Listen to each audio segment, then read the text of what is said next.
Universitas Esa Unggul. Kepada Ibu Dr. Aprilita, waktu dan tempat dipersilakan. Baik, terima kasih. Assalamualaikum warahmatullahi wabarakatuh. Selamat siang. Salam sejahtera untuk kita semua. Yang terhormat Ibu Wakil Dekan, Ibu Dr. Heni Saraswati, yang terhormat Ibu Dr. CSP WKD Gunawan MPH PhD selaku Ketua Senat sekaligus penanggung jawab pada seminar profesi kesehatan pada siang hari ini. Yang saya hormati para narasumber, Dr. Arnold Agustinus, spesialis saraf dari Rumah Sakit Angkatan Darat Gatot Subroto, serta Christian Rick Humalanggi selaku jurnalis dari Kompas TV.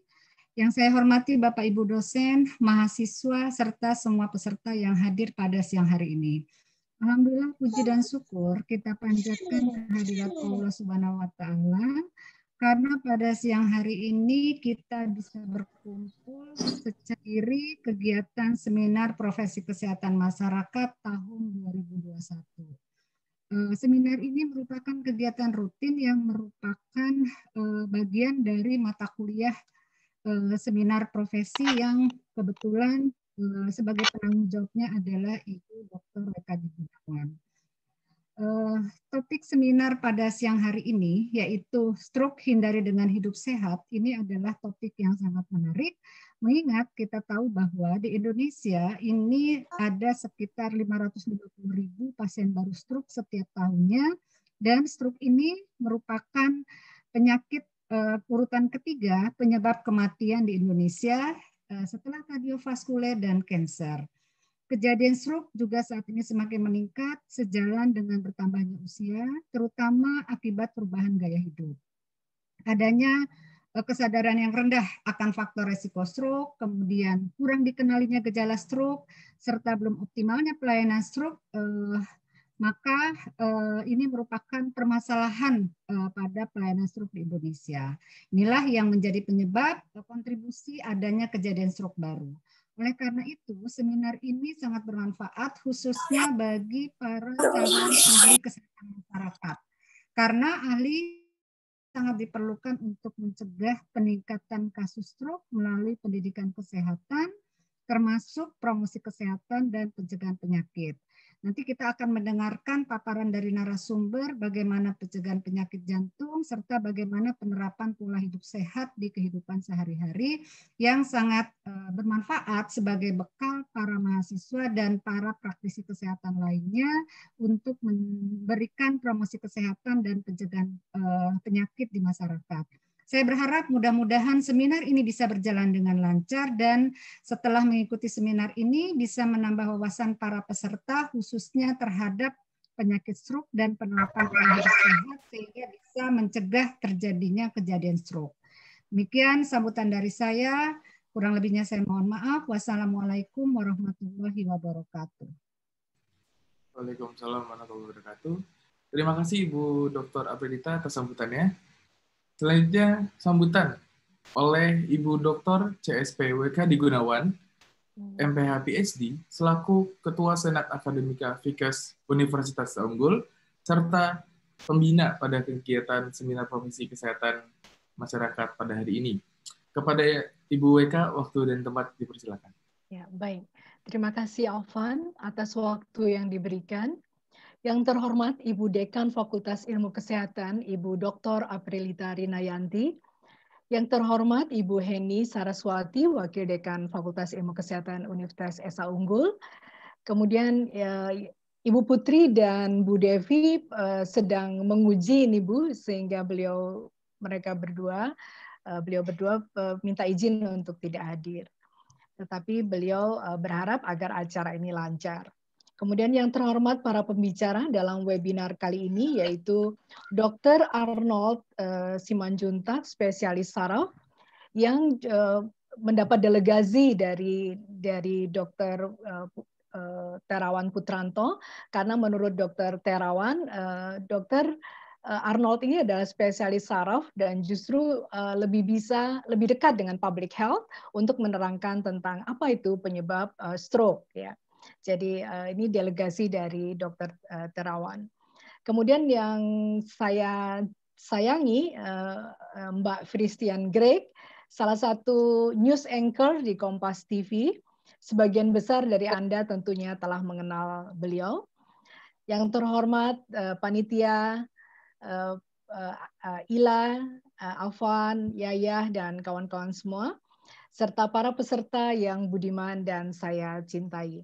Assalamualaikum warahmatullahi wabarakatuh.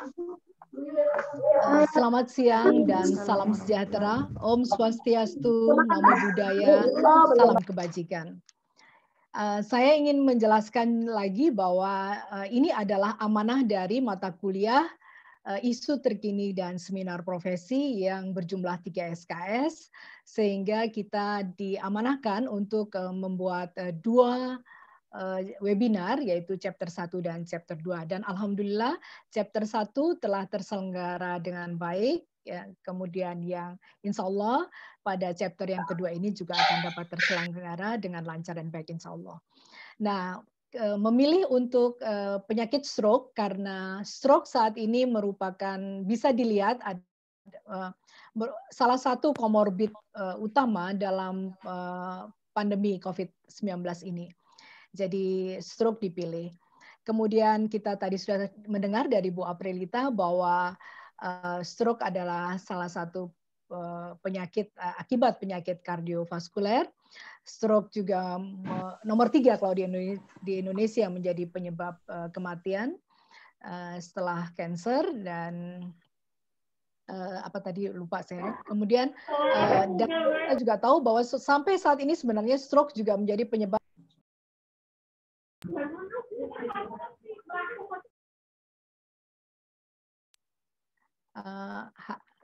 halo, ya.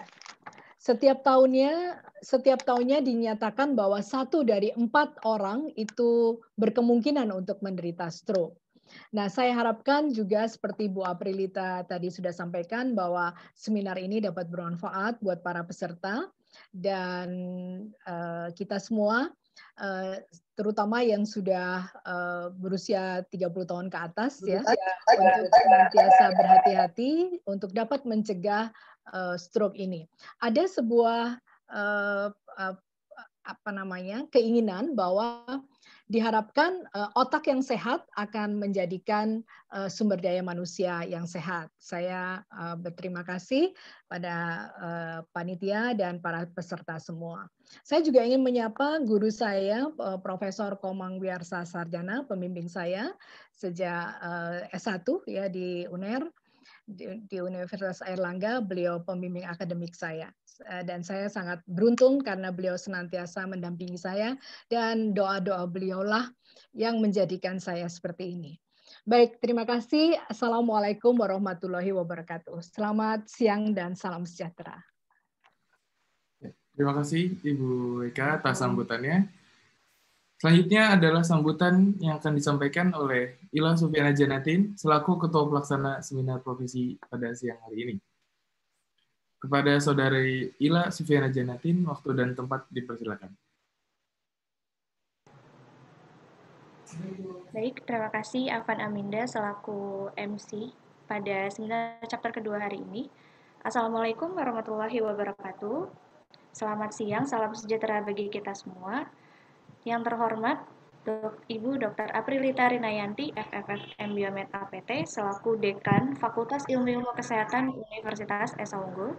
Yang terhormat, Ibu CSPWK di Gunawan, PhD, selaku dosen pengampu mata kuliah isu terkini dan seminar profesi kesehatan. Yang terhormat, para narasumber seminar chapter kedua hari ini, yaitu narasumber yang pertama yaitu Dr. Arnold Agustinus, spesialis saraf dari Dokter Spesialis Saraf Rumah Sakit Angkatan Darat Gatot Subroto. Kemudian yang terhormat kepada narasumber yang kedua kita yaitu Mbak Christine Grieg sebagai news anchor di Kompas TV. Puji syukur kehadirat Allah Subhanahu wa Ta'ala yang telah melimpahkan rahmat serta hidayahnya sehingga pada hari ini kita dapat berkumpul dalam keadaan sehat walafiat dalam acara seminar profesi kesehatan masyarakat Universitas Esa Unggul chapter kedua, di mana seminar ini kita merupakan seminar yang kedua kalinya dalam mata kuliah amanah dari mata kuliah kami, mata kuliah isu terkini dan seminar profesi, di mana chapter yang pertama kita telah melaksanakan di bulan November lalu mengambil tema toksoplasmosis, dan chapter kedua ini kami mengambil tema mengenai penyakit stroke, di mana topiknya yaitu stroke hindari dengan pola hidup sehat. Di mana seperti yang kita ketahui, Ibu Dekan kita, Ibu WK telah menjelaskan bahwa penyakit stroke merupakan salah satu penyakit yang menyebabkan kematian terbesar di Indonesia. Maka dari itu kita sebagai mahasiswa, sebagai masyarakat harus mengetahui betul bagaimana cara kita mencegah penyakit stroke itu, bagaimana cara kita mengendalikannya agar tubuh kita terlindungi serta keluarga kita yang sangat kita sayangi juga terlindungi dari penyakit stroke.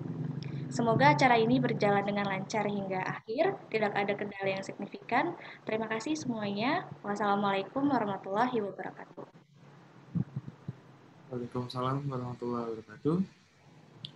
Ya, baik. Langsung saja kita memasuki acara inti dari seminar pada siang hari ini yang akan dipandu oleh moderator, yaitu Ila Sufiana Janatin. Baik, kalau begitu langsung saja kita serahkan kepada moderator, kepada Ila Sufiana Janatin, dipersilakan. Baik, terima kasih Afan. Assalamualaikum warahmatullahi wabarakatuh. Selamat siang semua audiens peserta seminar chapter kedua, seminar profesi kesehatan masyarakat Universitas Esa Unggul yang bertemakan stroke, hindari dengan pola hidup sehat, di mana kita kedatangan kedua narasumber yang begitu hebat. Yang pertama yaitu dari Dr. Arnold Agustinus, spesialis saraf.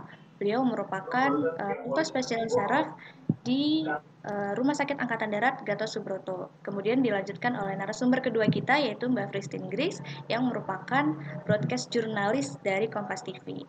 Baik, langsung saja kita langsung ke pemaparan materi yang pertama yaitu dari narasumber pertama kita yaitu Dr. Arnold Agustinus, spesialis saraf.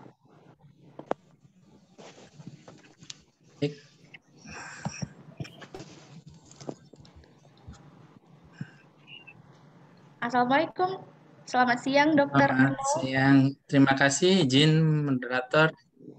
Terima kasih kepada Ibu Dekan Fakultas Kesehatan Masyarakat Universitas Esa Unggul, Ibu Rina Aprilita Rinayanti.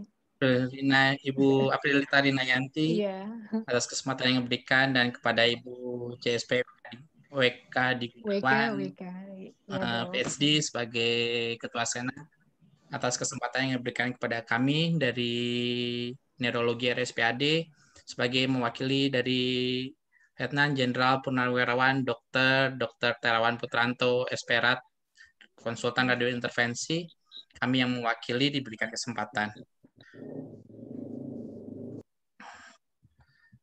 Untuk paparan saat ini kita akan coba paparkan tentang stroke. Kenapa suatu stroke itu sangat banyak dibicarakan dan sangat penting untuk kita bahas? Karena berdasarkan data dari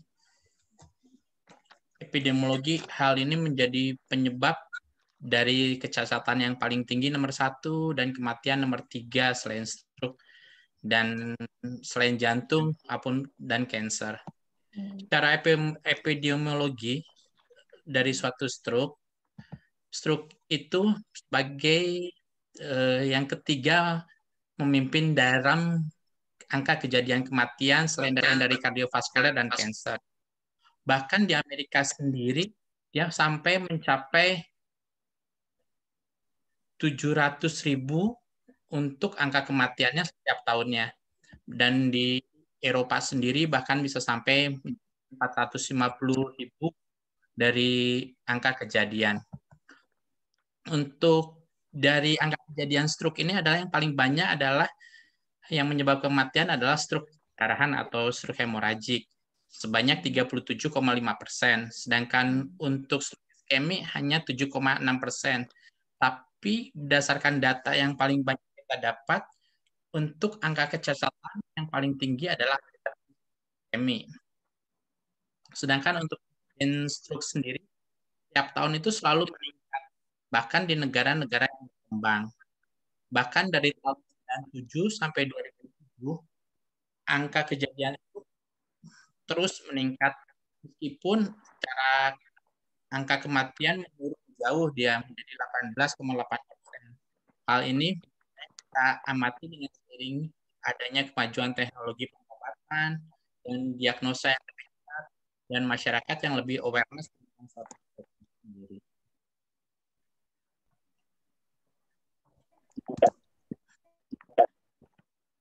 Suara saya jelas atau bergema ya, Bu? Itu ada Dr. Arnold kayaknya di mute kayaknya. Mute? Oke, sudah. Enggak. Cuman di sini kayak ada bergema saya. Izin saya lanjutkan lagi. Stroke sendiri berdasarkan dari data Rikesdet tahun 2008, sebenarnya ada data yang lagi yang terbaru 2013, cuma saya tidak lakukan yang sini karena saya pakai yang data yang Rikesdet 2008, bahwa angka kejadian stroke itu meningkat terus sampai tahun 2013. Cuma data dari 2008, angka kejadian itu di Indonesia sekitar 158.000 kasus yang menyebabkan kematian dari suatu stroke yang per tahun. Bahkan didapatkan data sekitar dalam 1 menit itu 3-4 orang meninggal akibat suatu stroke. Di mana yang paling banyak adalah suatu stroke hemoragik, sementara stroke iskemik hanya 1/9 dari angka kejadian tersebut. Kenapa stroke itu menjadi penting? Karena stroke ini bisa menjadi suatu beban karena adanya gangguan disabilitas pada negara-negara berkembang yang otomatis menjadi beban negara karena kecacatan yang tinggi, baik itu untuk pengobatannya maupun untuk ketergantungannya. Pasien selama stroke fase kejadian awal, dia 6 bulan dari data hampir 6 bulan awal dia membutuhkan untuk caregiver, dan dia tergantung dari orang-orang sekitarnya yang notabene akhirnya menghasilkan kegiatan dari orang-orang sekitar menjadi tidak fokus untuk bekerja, mengurangi untuk aktivitas yang lain, mata pencarian dan akhirnya menjadi suatu beban dalam keluarga itu sendiri yang otomatis menjadi beban untuk negara juga secara tidak langsung. Dan kebanyakan pasien penyintas suatu stroke membutuhkan suatu komunitas yang lebih banyak lagi. Bahkan ada sekarang Yayasan Jastroki, Yayasan untuk Stroke Indonesia Peduli, ada dan membutuhkan fisioterapi dan tindakan yang lanjut dari komunitas sosial yang lainnya, dan support yang banyak dari pemerintah juga. Secara definisi, stroke itu adalah suatu gangguan fungsional dari otak yang mendadak dan tiba-tiba, baik itu bisa menimbulkan gejala vokal atau global, yang semata-mata disebabkan oleh gangguan dari pembuluh darah di otak, dan dia menetap selama 24 jam. Yang dimaksud gejala global atau vokal itu adalah adanya suatu defisit neurologis vokal, bisa kita lihat dari pasien ada bicara pelo, gangguan dari saraf-saraf nervus cranialis. Sedangkan global adalah adanya penurunan kesadaran.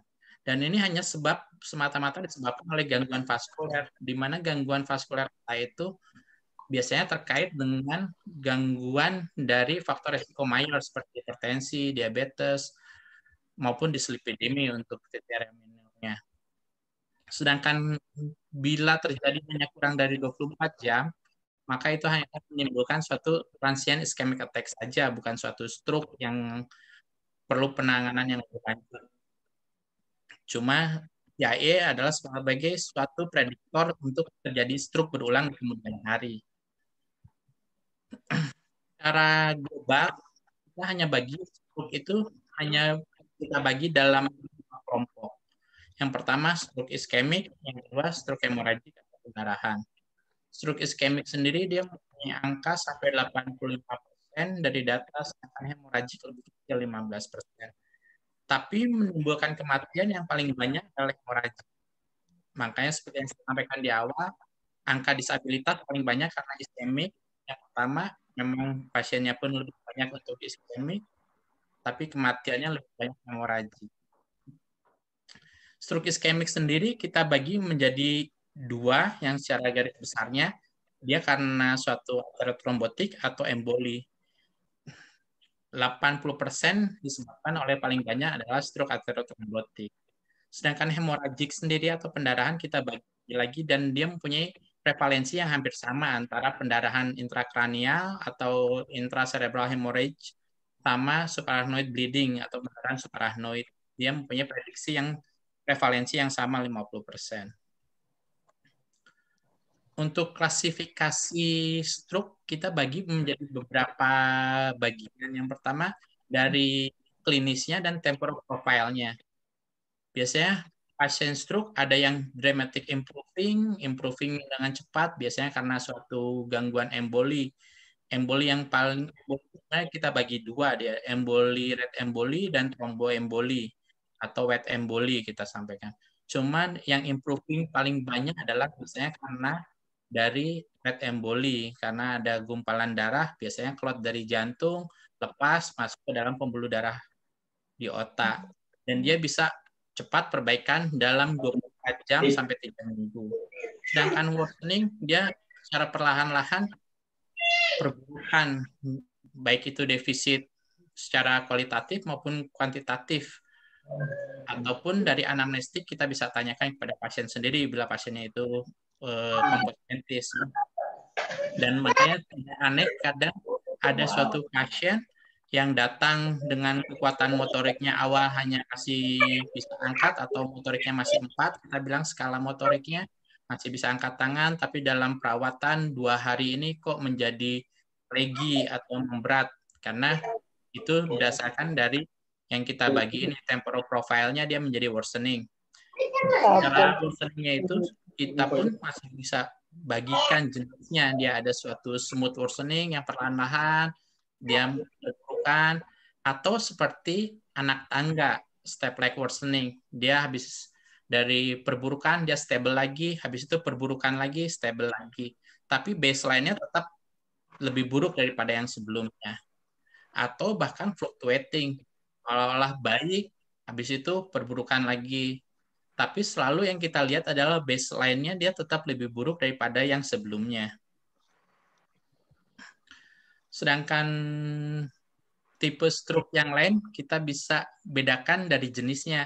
Seperti yang kita sampaikan tadi secara umum, ada jenis suatu infark, sementara infark itu kita bagi juga menjadi 3 kelompok, yaitu dia suatu infark aterotrombotik atau kardioembolik atau maupun lakunar infark.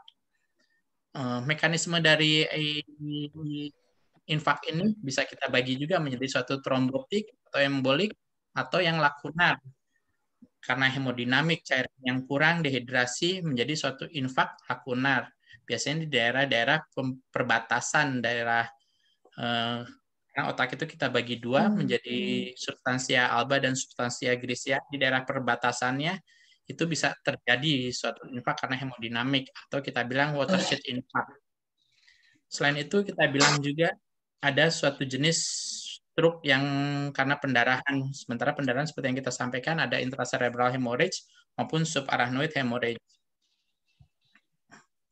Sedangkan berdasarkan lokasinya kita bisa bedakan dari asal pembuluh darahnya. Yang pertama dari sistem karotis atau sistem vertebrovaskular. Sistem karot, sementara kita ketahui bahwa pembuluh darah di otak itu dipendarahi oleh 2 macam sistem pendarahan, yaitu pertama sistem karotis, dia yang memperdarahi daerah kortikal, daerah frontal, temporal, parietal, dan sebagian oksipital. Sementara vertebrovaskular, dia memperdarahi untuk bagian-bagian belakang, atau kita bilang dari batang otak, pons, bagian cerebellum, dan sebagian oksipital. Untuk mekanismenya sendiri kita sampaikan seperti tadi sebelumnya bahwa dia bisa trombotik itu aterotrombotik bisa disebabkan oleh karena trombotik, embolik atau hipovolemik biasanya atau cairan. Trombotik ini biasanya muncul seiring dengan adanya suatu trombus yang mendompleng dari suatu proses arteriosklerosis yang lama. Arteriosklerosis ini terjadi karena ada penumpukan lemak pada tunika intima. Deposit lemak, akhirnya terjadi suatu proses penumpukan yang lebih banyak lagi lemak, proliferasi, tunika intima menjadi lebih tebal, akhirnya lumennya sendiri menjadi sempit. Karena lumen menjadi sempit, akhirnya aliran darah pun terjadi turbulensi atau stagnasi di situ, sehingga timbul suatu plak atau suatu trombus. Atau bisa juga disebabkan oleh adanya gangguan dari bekuan darah. Biasanya banyak karena trombosit yang tinggi, atau suatu kelainan darah seperti polisitemia vera, seluruh komponen darahnya meningkat sehingga kekentalan darah menjadi lebih tinggi. Sedangkan embolik adalah suatu disebabkan karena sumbatan, karena ada suatu yang lepas, baik itu embolinya bisa dari jantung atau kita bilang dari red emboli karena ada eritrosit yang menggumpal, biasanya karena gangguan dari jantung. Gangguan jantung itu bisa disebabkan oleh banyak hal, yang bisa dari kelainan dari dindingnya sendiri, dinding jantung, atau katup jantung, atau irama jantung. Sedangkan untuk white emboli adalah suatu trombus yang lepas, akhirnya ke daerah yang lebih proksimal atau distal, menyumbat pembuluh darah yang lebih kecil. Ini adalah suatu proses mekanismenya. Ini adalah pembuluh darah terdiri dari 3 lapisan, tunika media, tunika intima, adventitia. Cuma di pembuluh darah otak tuh hanya tunika intima dan media. Begitu terjadinya kita faktor risiko dislipidemi, biasanya hal ini disertai dengan ada suatu hipertensi, bisa terjadi suatu stroke. Penumpukan lemak pada lumen intima sini sehingga otomatis lumen menjadi lebih kecil. Terjadi proses proliferasi dari sel-sel intima ini, menjadi rigiditas dari pembuluh darah menjadi kaku, akhirnya menumpuk, lumen semakin sempit. Akibat sempit ini di sini terjadi stagnasi, ada beberapa, sehingga proses ini terjadi selain dari aterogenesis ini, biasanya ada mulai didomplengi seperti yang saya sampaikan, proses trombotik. Pembuluh darah di sini dari dalamnya pun menjadi lebih sempit, menjadi akhirnya occlusion, dan bila ini suatu lepas, itu yang kita bilang white emboli. Emboli yang lepas bisa karena proses arteriosklerosis ini sendiri, atau dari kelainan jantung seperti yang saya sampaikan. Biasanya ini dengan hipertensi, kompensasi menjadi ini suatu stroke yang menjadi lebih berat. Ini secara mikroskopiknya dari tunika intima menjadi lebih tebal karena deposit lemak, menjadi jaringan nekrotik. Di sini proses inflamasi terjadi, sehingga proses di sini kita bilang foaming, proses penyabunan arteriosklerosis terjadi makin memberat. Ini yang saya sampaikan tadi, emboli ini bisa lepas ke distal, ini bisa dari trombus ini lepas menjadi suatu embolus. Itu yang kita bilang kalau dari ateriotrombotik kita bilang white embolus, sedangkan kalau kelainan dari jantung kita bilang red embolus. Dan red embolus itu cenderung lebih cepat lisis, kita berikan dengan trombolitik, dia cenderung lebih cepat hancur sehingga aliran darah kembali menjadi bagus kembali. Sedangkan yang ketiga, akibat adanya suatu hemodinamik.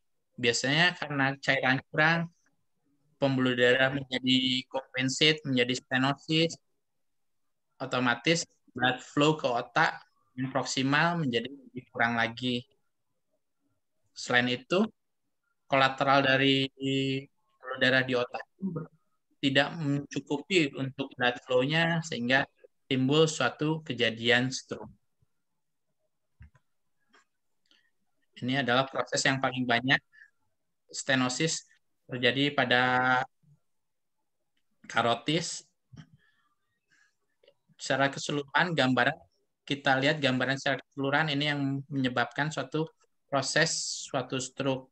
Dia bisa kelainan dari jantung, ini kelainan dari katup, menjadi suatu emboli, akhirnya lepas, bisa sampai ke pembuluh darah yang distal lebih kecil. Tapi kalau dia klotnya besar, bisa juga terjadi di pembuluh darah besar, tapi hampir jarang sekali pembuluh darah besar yang kena. Biasanya di arteri-arteri dari karotis media yang paling banyak. Sedangkan untuk di karotis hampir jarang. Biasanya terkena pada arteri media. Ini proses penyempitannya karena ada suatu stenosis yang otomatis blood flow menjadi kurang juga. Ini proses arterial trombosis yang akhirnya bisa lepas menjadi emboli lagi.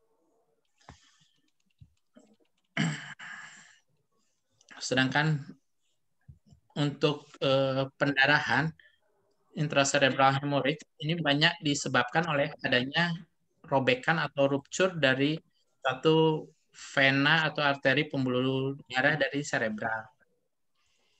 Dalam banyak kasus biasanya disebabkan oleh arteriosklerotik sendiri yang pecah. Meskipun banyak hal juga yang disebabkan adalah suatu mikroaneurisma yang merupakan hasil akhir dari suatu hipertensi.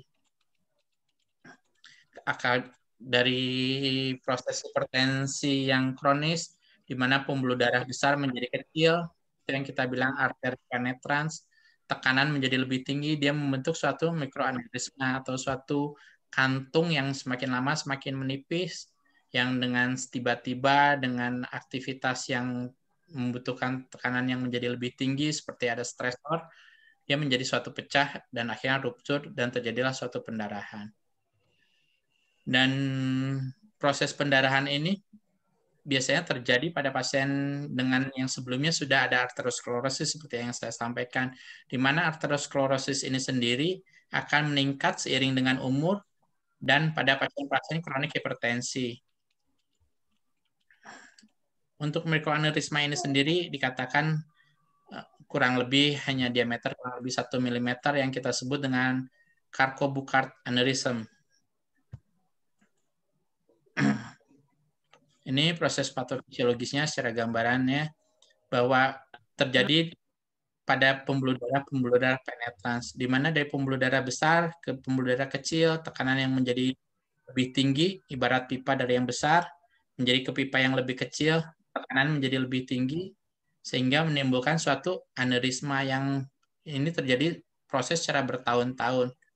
Begitu ada stresor suatu, tensi menjadi lebih tinggi, akhirnya ini menjadi suatu pecah dan terjadi suatu hemorrhage. Sedangkan subarachnoid bleeding biasanya disebabkan oleh ada gangguan dari pembuluh darah. Biasanya suatu ada congenital aneurysm atau suatu AVM dari kelainan pembuluh darah, arteri dan vena menjadi gabung, menjadi suatu nidus. Terus bisa terjadi oleh dari tumor dari pembuluh darah, ruptur dari angioma, atau kelainan dari darah sendiri. Sedangkan risiko untuk terjadi suatu hipertensi kita bagi menjadi dua, risiko mayor dan minor. Risiko mayor adalah suatu akibat dari suatu hipertensi atau kelainan dari jantung dan diabetes mellitus. Sedangkan untuk risiko minornya adalah ada kelainan dislipidemia, smoking, atau merokok, gangguan dari peningkatan hematokrit, peningkatan dari hiperfibrinogen, penggunaan obat-obat terlarang, bahkan kontraseptik pil pun dianggap sebagai faktor risiko untuk terjadi suatu sumbatan atau infak dan adanya kegemukan.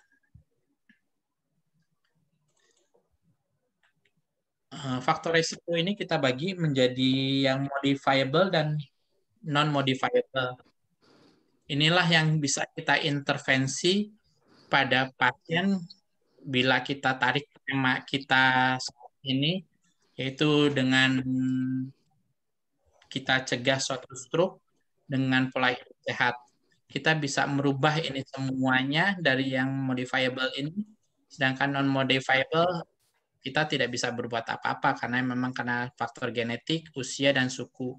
Dan faktor non-modifiable pun untuk penelitian lanjutannya sangat sulit juga pembuktiannya, hanya berdasarkan dari prevalensi bahwa orang yang punya keluarga stroke mempunyai resiko stroke berulang, stroke pada anak-anaknya menjadi lebih tinggi daripada yang non-stroke. Itu pun hanya berdasarkan prevalensi sendiri. Sedangkan untuk kausatifnya, gen mana yang menentukan suatu stroke belum bisa sampai saat ini. Sedangkan usia pun semakin tinggi usia, otomatis kita karena dengan pola makan, bahkan ada suatu penelitian bahwa setiap 1 dekade, setiap orang mempunyai faktor risiko untuk terjadi arteriotrombotik. Untuk suku, dari data prevalensi bahwa di Jepang lebih banyak untuk suatu perdarahan, sedangkan di Eropa lebih banyak untuk suatu sumbatan, suatu infak, tapi tidak menjurus dari mana asalnya. Makanya masih kita buat debatable semuanya.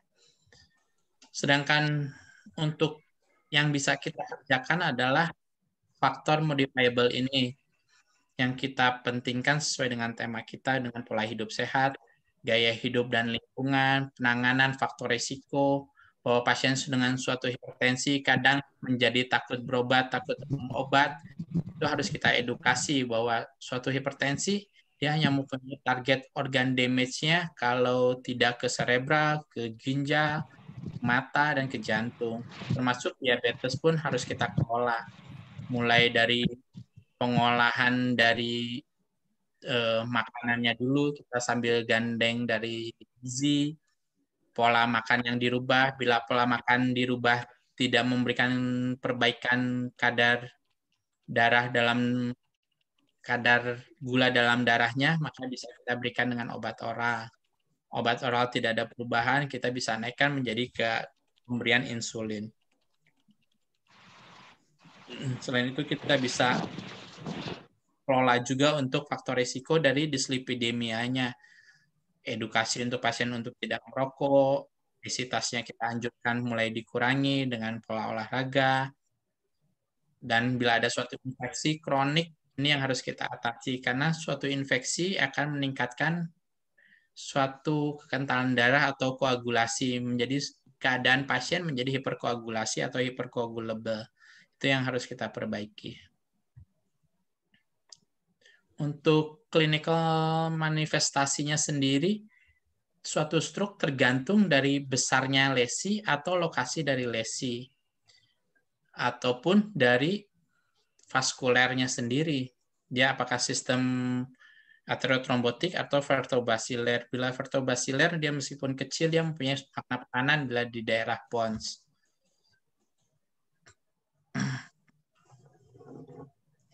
Apa yang harus kita lihat dari gejalanya? Kita bisa menentukan dari gejalanya ini neuroanatom lokasinya, di mana lokasinya pembuluh darah yang terkena, kapan ini bisa terjadi, ini akan mempengaruhi dari gejala pasien itu sendiri. Dan bagaimana vaskulernya, apakah kena arteriotrombotik atau suatu proses karena hemodinamiknya saja, atau karena emboli. Ini akan menentukan dari gejala pasien itu sendiri. Secara garis besar, gejala secara umumnya pada pasien stroke adanya kelemahan dari alat gerak satu sisi dan cenderungnya, atau bisa gangguan sensorik seperti mulai terasa kebas, tebal, ataupun kesemutan. Selain itu, bisa juga keluhan mendadak yang ada gangguan pada bicara, tidak memahami pembicaraan, atau kita bilang suatu afasia, baik itu motorik, gangguan untuk bicaranya, atau sensorik, gangguan untuk pemahamannya, atau global, sensorik dan motoriknya bisa ada gangguan. Selain itu, bisa juga terjadi gangguan dari berjalan. Biasanya karena ada kelemahan motorik, gangguan gait-nya menjadi lebih dominan tergantung homunculus yang daerah mana yang terkenanya. Bisa juga terjadi ada gangguan dari visual, misalnya pada daerah suatu infak daerah oksipital menjadi suatu gangguan visual, Gangguan visualnya bisa banyak hal seperti TIA, seperti langsung tiba-tiba gelap, atau seperti tirai amaurosis fugak. Amaurosis fugak tuh dia seperti melihat tirai yang makin lama makin gelap, atau hanya gelap saat. Bisa juga menimbulkan suatu nyeri kepala yang berat seperti subarachnoid bleeding karena ada pendarahan di situ, massa menjadi bertambah di dalam kepala, atau kita bilang ada peningkatan tekanan intrakranial. Secara kita bisa bedakan juga dari klinis pasien. Secara ini disebabkan oleh vaskuler akibat karotis maupun vertebrobasilur. Biasanya gangguan untuk karotis biasanya dia kontralateral hemiparesis, sedangkan untuk vertebrobasilur dia alternating atau satu sisi dengan hemiparesisnya. Sedangkan untuk nervus kranialnya pada karotis dia satu sisi, sedangkan pada vertebrobasilur dia kontralateral. Hal yang sama juga untuk sensoriknya, sama dengan motoriknya.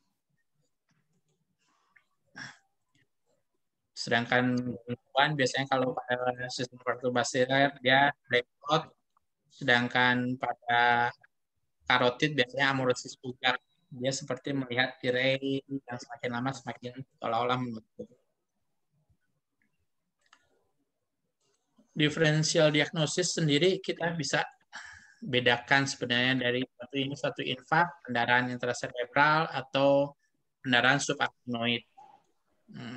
Kalau satu serangan yang mendadak dan pulih kembali, atau kita bilang TIA dalam kurang dari 24 jam perbaikan, biasanya itu adalah sebagai prediktor suatu infak. Sedangkan untuk onsetnya sendiri, kalau pada pasien dengan onset istirahat atau bangun tidur, biasanya terjadi pada infak, sedangkan kalau aktivitas adalah pada pendarahan, bisa pendarahan karena intracerebral maupun subarachnoid. Sedangkan nyeri kepala, kita bisa lihat bila nyeri kepala hebat sekali, kita bisa pastikan kemungkinan dengan pendarahan subarachnoid. Tapi nanti kita pastikan lagi dengan ada kaku kuduk atau tidak. Kaku kuduk lebih dominan pada pendarahan subarachnoid, meskipun bisa terjadi pada pendarahan intracerebral. Bila darah dari intracerebral ini masuk ke dalam ventricle, sehingga merangsang meningeal, sehingga terjadi kaku kuduk.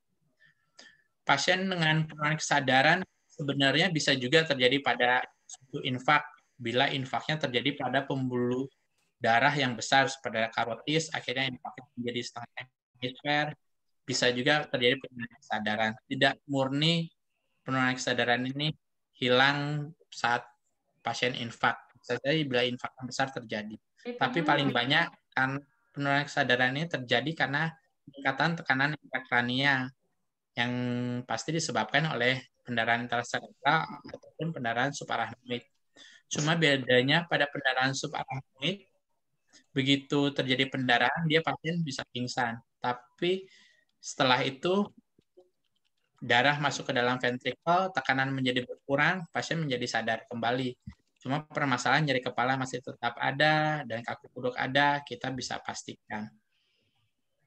Untuk ketiganya bisa menimbulkan defisit neurologis, meskipun pendarahan subarachnoid bisa terjadi biasanya 3 hari atau 4 hari bila terjadi suatu vasospasm.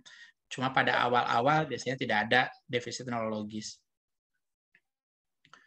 Untuk tekanan darah, prediktor bisa kita lihat saat kejadian infak biasanya tidak terlalu tinggi, sedangkan pada pendarahan intracerebral bisa tinggi, sedangkan pendarahan subarachnoid dia tinggi pun tidak terlalu tinggi, hanya biasa. Dan seperti yang kita sampaikan ini biasanya dari kelainan yang memang genetik dari dulu ada kelainan pembuluh darah seperti aneurisma, AVM, ataupun gangguan dari pembuluh darah itu sendiri atau kelainan darah.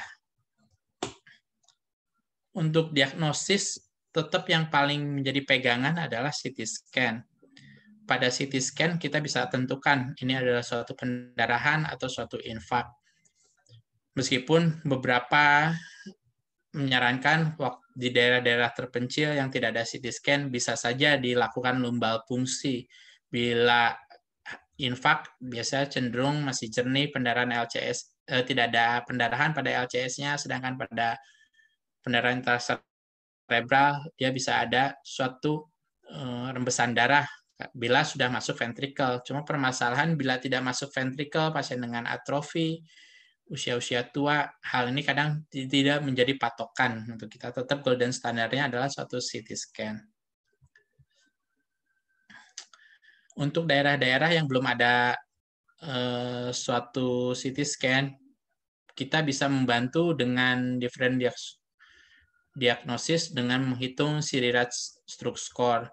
Kita hitung mulai dari kesadarannya, adakah muntah atau tidak dalam 2 jam kejadian, apakah ada nyeri kepala dalam 2 jam awitan, apakah tekanan diastoliknya kita ukur, ateromanya ada atau tidak, baru kita hitung. Bila penurunan kesadaran, bila suatu somnolen hanya kita hitung 1, sopor kita hitung somnolen dan sopor kita hitung 1, koma baru kita hitung 2. Lalu kita hitung juga apakah ada tanda-tanda TTIK seperti yang kita sampaikan, muntah, nyeri kepala. Bila semuanya ada dan lebih daripada 1, kita bisa cenderung mengarah kepada suatu stroke pendarahan. Sedangkan bila -1, kita bisa curiga ke arah infak. Tapi seperti yang saya sampaikan, tetap untuk golden standarnya adalah gunakan CT scan. Tapi untuk di daerah-daerah bila tidak ada CT scan, pemeriksaan ini mempunyai nilai makna juga untuk kita melaksanakan tindakan atau terapi atau tata laksana. Untuk diagnosis, kita bisa laksanakan pemeriksaan mulai dari pemeriksaan darah rutin, apakah ada gangguan dari darahnya sendiri. Seperti yang kita bilang, ini polycythemia vera mempunyai faktor risiko untuk terjadi suatu sumbatan karena seluruh komponen dari darah meningkat. Ataupun ada suatu trombositosis pembuluh darah dari jumlah trombositnya yang meningkat lebih daripada normal. Selain itu kita bisa pastikan juga untuk lab-labnya seperti urium kreatinin kita periksa fungsi ginjal karena pasien-pasien dengan stroke pendarahan bisa kita berikan anti bengkak otak atau anti udemnya dengan pemberian manitol dengan catatan fungsi ginjalnya harus baik. Lab-lab ini membantu kita untuk menentukan diagnosis dan untuk tata laksana kita. Apakah gula darahnya pun pada pasien diabetes rendah atau tidak, karena pasien dengan diabetes dengan hiperglikemi di atas 300 pun menimbulkan penurunan kesadaran, di bawah 80-70 pun kadang ada menimbulkan penurunan kesadaran, sehingga menjadi suatu stroke-like syndrome. Fungsi liver kita perhatikan juga, elektrolit kita perhatikan. Selain itu kita bisa periksa juga untuk X-ray-nya. Pasien apakah ada udem paru atau tidak. Karena dengan udem paru maka kontraindikasi untuk kita berikan manitol untuk dan tata laksana yang lain. Dan dari X-ray pun kita bisa lihat apakah ini suatu hipertensi kronis atau hipertensi yang akut saja dengan adanya pembesaran dari ventrikel kanan. Pembesaran ini bisa kita lihat juga dari EKG. Dari EKG kita bisa tentukan juga ini suatu ada gangguan dari jantungnya atau tidak sebagai prediktor suatu emboli atau kardioemboli. Dan paling banyak yang menyebabkan kardioemboli adalah atrial fibrilasi. Bila ada alat untuk USG karotis, kita bisa periksa untuk ketebalan dari pembuluh darah karotisnya. Kita lihat apakah ada suatu stenosis. Stenosis ini ketebalannya menentukan ke arah arteriosklerosis. Prediktor suatu stroke bisa terlihat dari stenosis ini sendiri. Selain itu kita bisa laksanakan juga angiografi untuk daerah-daerah yang mempunyai alat ini, biasanya daerah yang rumah sakit yang lebih besar. Hal ini bisa kita, bahkan angiografi ini bisa kita di RSPAD dipakai untuk tata laksana sendiri untuk memperbaiki vaskuler dari pembuluh darah di otak. Ini seperti yang kita bilang dari CT scan adalah golden standarnya. Kita bisa lihat suatu infak atau hemorrhage. Biasanya kalau infak menjadi hypodensity, menjadi agak lebih gelap, sedangkan hyperdensity untuk hemorrhage karena ada komponen besinya. MRI paling bagus untuk pasien-pasien dengan suatu infak yang fase awal tidak terlihat. Infak hanya bisa terlihat setelah periode 6 jam bisa lebih jelas. Tapi kalau saat masih awal tidak ada suatu pendarahan tapi gejalanya seperti suatu stroke infak, kita bisa naikkan dengan MRI. Dia melihat fase akut atau tidak. Ini gambaran dari CT scan suatu infak yang kita bilang menjadi suatu hypodensity. Ini suatu hemorrhagic yang hyperdensity-nya. Ini adalah pendarahan subarachnoid. Dia mengisi pada ruang-ruang subarachnoid dan bisa masuk ke dalam ventricle.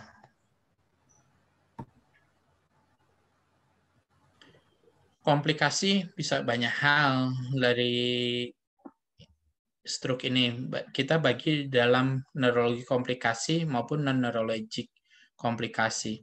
Komplikasi yang paling banyak adalah ada udem dari otak. Udem dari otak ini yang seperti yang kita sampaikan, bisa diberikan anti-udemnya dengan pemberian mannitol. Karena pada fase awal suatu infak adanya gangguan keseimbangan dari elektrolitnya, bahwa ada kalium di ekstraseluler lebih tinggi, kalsium lebih tinggi, akhirnya menjadi bengkak dari sel otak sendiri, yang itu kita sebut udem sitotoksik.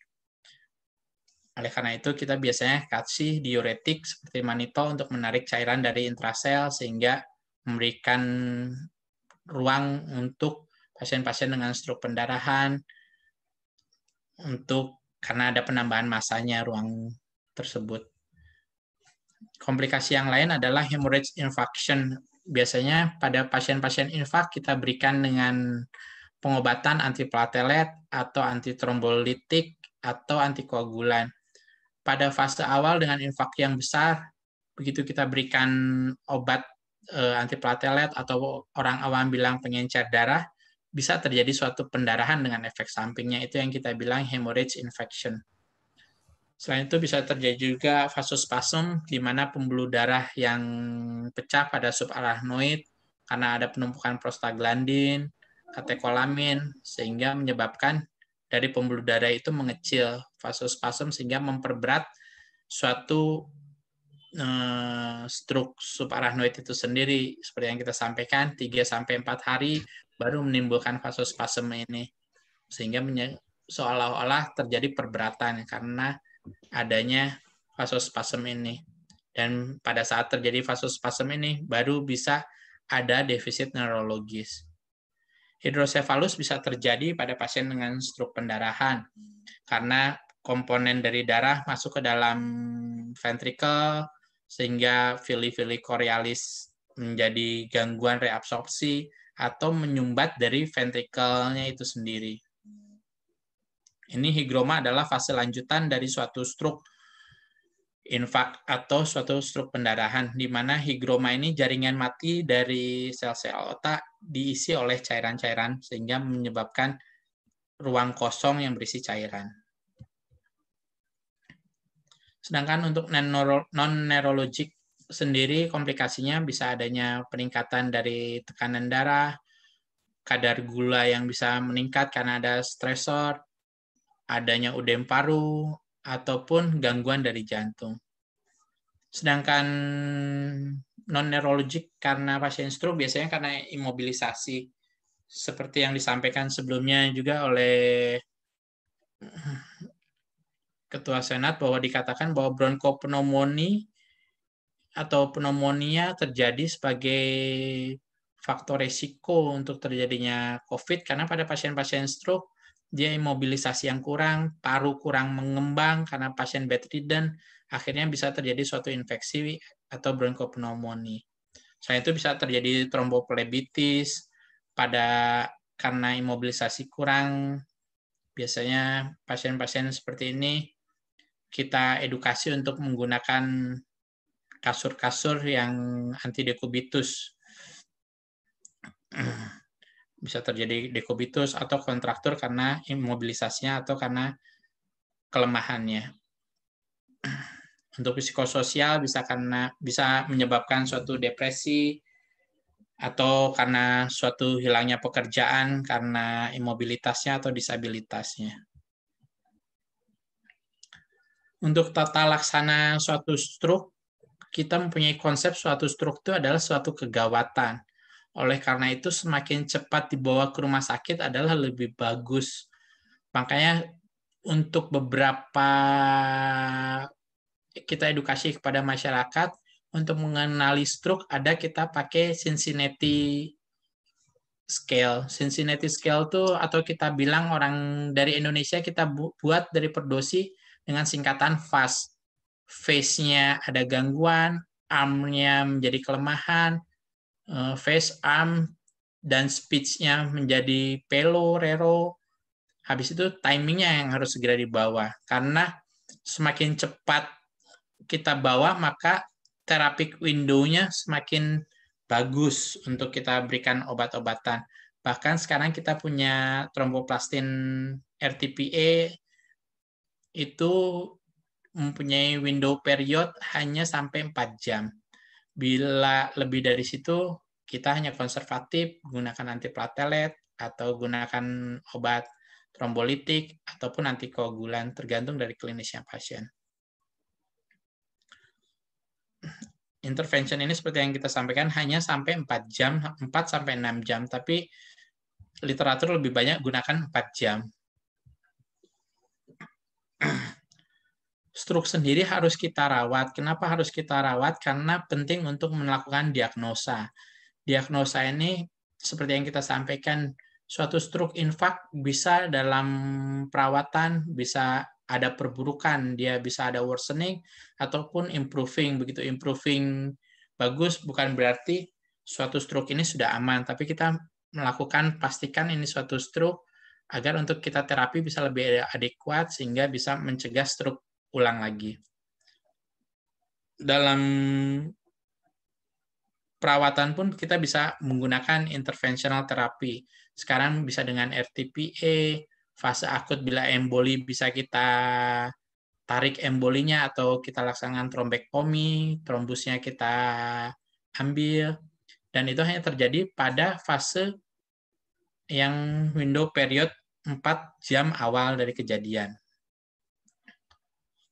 Selain itu, kita bisa juga memastikan patogenesisnya. Ini suatu embolika, suatu trombuskah dalam perawatan. Dalam perawatan, kita menggunakan multidisiplin.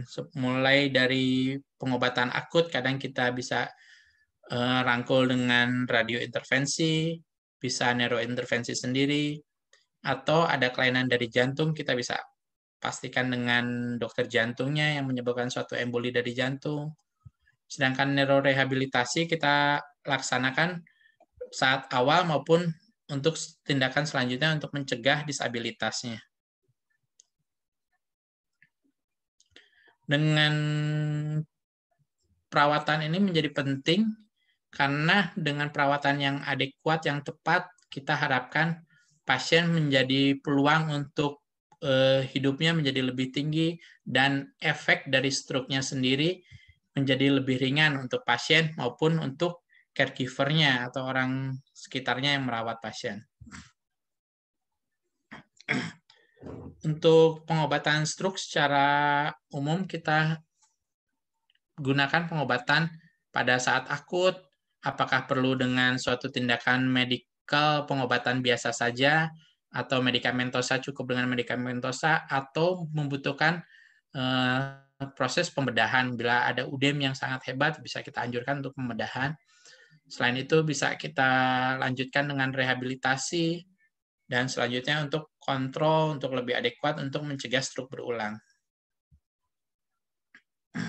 Ini manajemen atau tata laksana guideline suatu stroke. Bila ada suatu kejadian stroke fase akut, pasien tetap seperti yang saya sampaikan, golden standard-nya adalah CT scan. Kita bisa bedakan ini suatu pendarahan atau bukan. Bila bukan suatu pendarahan, kita laksanakan dengan tata laksana kemungkinan stroke infark. Kita evaluasi ulang CT scan, kita evaluasi defisit neurologisnya, apakah ini masuk dalam indikasi trombolitik atau RTPA. Kita laksanakan bila masih dalam window period sekitar 4-6 jam, tapi literatur seperti yang kita bilang hanya 4 jam untuk awal. Bila ada suatu pendarahan, kita laksanakan terapi atau tindakan yang spesifik untuk suatu pendarahan. Kita bisa berikan untuk anti-udemnya, bila memang ada suatu udem. Atau bila perlu kita evakuasi dari pendarahannya itu sendiri. Bisa kita konsultasikan ke bedah saraf untuk melakukan tindakan operatif atau tidak. Seperti yang kita sampaikan, bila masuk dalam window period, ini bisa kita indikasikan untuk trombolitik, kita laksanakan dengan faktor resiko. Untuk resiko untuk bleeding pun seperti kita sampaikan sebelumnya, bahwa infark bisa berubah menjadi transformasi menjadi hemoragik atau hemorrhagic infarct dengan faktor resiko itu. Tapi ini hanya bisa dilaksanakan pada rumah sakit yang mempunyai unit stroke, atau bila tidak ada unit stroke bisa langsung dirawat di ruang intensif.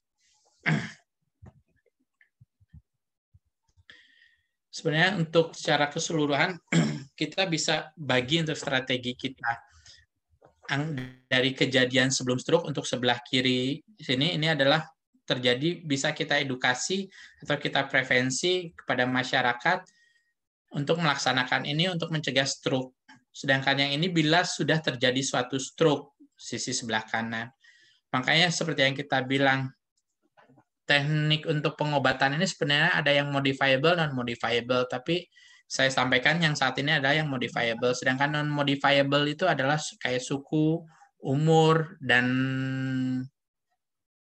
jenis kelamin itu sebenarnya tidak bisa dirubah seperti yang kita bilang, tapi hal-hal ini bisa kita modifiable. Inilah gunanya kita mengedukasi untuk pasien, untuk tekanan darah harus dikontrol, rokok, karena rokok ini mempunyai faktor risiko 2-4 kali yang non-merokok untuk terjadi suatu stroke sumbatan.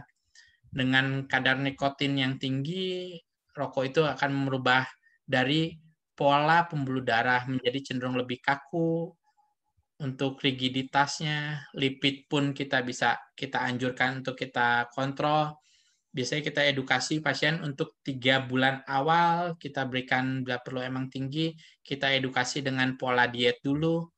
Dalam 3 bulan ternyata pola diet tidak ada perubahan, kita anjurkan dengan obat-obatan, bisa golongan statin ataupun golongan fibrat, tergantung komponen mana yang lipidnya yang meningkat. Sedangkan untuk diabetes pun untuk awal kita selalu edukasi untuk pola makan yang dirubah. Untuk obesitas juga kita anjurkan untuk turunkan, karena begitu body mass index lebih dari 30, dia mempunyai resiko 3,4-4 kali suatu stroke yang non-obesitas disampaikan. Kita bisa anjurkan exercise, di mana exercise ini bisa menurunkan kadar lipid, meningkatkan dari produksi insulin sendiri untuk pasien-pasien yang diabetes, untuk glukosa darah pun bisa lebih turun. Sedangkan yang resiko tinggi seperti hipertensi, transient atau TIA, dia mempunyai faktor resiko untuk suatu stroke yang lebih besar. Bahkan ada gangguan jantung, ini yang perlu kita anjurkan untuk pasien tidak putus obat atau rutin kontrol. Sedangkan bila setelah terjadi stroke, kita mesti tata laksana ini sesuai dengan guideline, kita terapi dengan seperti yang kita sampaikan untuk acute treatment-nya, sehingga kita harapkan stroke mortality-nya lebih bagus, tidak terlalu tinggi. Makanya seiring dengan pengobatan yang semakin established dan perkembangan teknologi obat-obatan, angka kejadian dari stroke mortality ini menjadi lebih rendah dari tahun ke tahun. Bila ada suatu stroke, kita bisa cegah juga dengan harapkan dengan adanya prevention pengobatan yang tidak putus, sehingga kita harapkan stroke berulang, angka kejadian stroke berulang menjadi lebih kecil. Sedangkan untuk disability-nya, kita selalu gandeng dengan rehabilitasi medik atau rehab medik untuk melanjutkan fisioterapi, sehingga mencegah kontraktur atau ada gangguan dari bentuk ke lengan seperti deformitas atau spastik dari otot-otot itu sendiri. Mungkin secara umum itu yang bisa saya sampaikan. Kita sebagai tenaga kesehatan untuk mengedukasi pasien, itu yang saya sampaikan. Mungkin selanjutnya saya serahkan ke moderator untuk acara selanjutnya sesuai kegiatannya. Ya. Baik, terima kasih Dr. Arnold untuk penyampaian materinya pada hari ini yang sangat luar biasa dan bermanfaat bagi kita semua ya. Di mana stroke tadi telah dijelaskan bahwa stroke itu merupakan penyakit disfungsi otak yang menyebabkan merupakan salah satu penyebab kematian terbesar di Indonesia di urutan ketiga. Dan stroke itu terbagi menjadi dua, ada yang namanya stroke iskemik dengan presentasi disabilitasnya itu 85%, kemudian stroke hemorrhagik itu persentase kematiannya sebesar 15%. Kemudian kita telah mengetahui bagaimana klasifikasi serta mekanisme terjadinya stroke, kemudian faktor resiko yang dapat diubah atau yang tidak dapat diubah, didapat modifiable atau non modifiable, kemudian bagaimana cara treatment stroke, kemudian serta tindakan prevention. Terima kasih Dr. Arnold atas penyampaian materinya. Terima kasih. Ya, banyak sekali peserta yang telah memberikan pertanyaan untuk Dr. Arnold, tapi sebelum itu kita beralih ke narasumber kedua dahulu, ke Mbak Christine Grieg. Selamat siang, Mbak Christine Grieg. Ya, halo, selamat siang. Halo. Coba lihat. Ila, betul ya? Iya. Halo Mbak Christian. Jujur saya senang sekali menjadi moderator dan bisa berkomunikasi langsung dengan Mbak Christian seperti itu. Karena lumayan sering juga muncul di Kompas TV ya Mbak. Ya, terima kasih. Apa kabar Mbak Christian kalau boleh tahu saat ini? Baik, kabar baik. Semoga juga semua yang hadir di sini, saya lihat ada 406 orang ya. 400 peserta juga semua diberkati kesehatan sebelum kita dapat giliran dapat vaksin ya. Mungkin Dokter Arnold udah kali ya karena tenaga medis. Oh belum ya? Aduh, Dokter Arnold aja belum, apalagi kami ya menunggu saya giliran. hari itu vaksinator malah.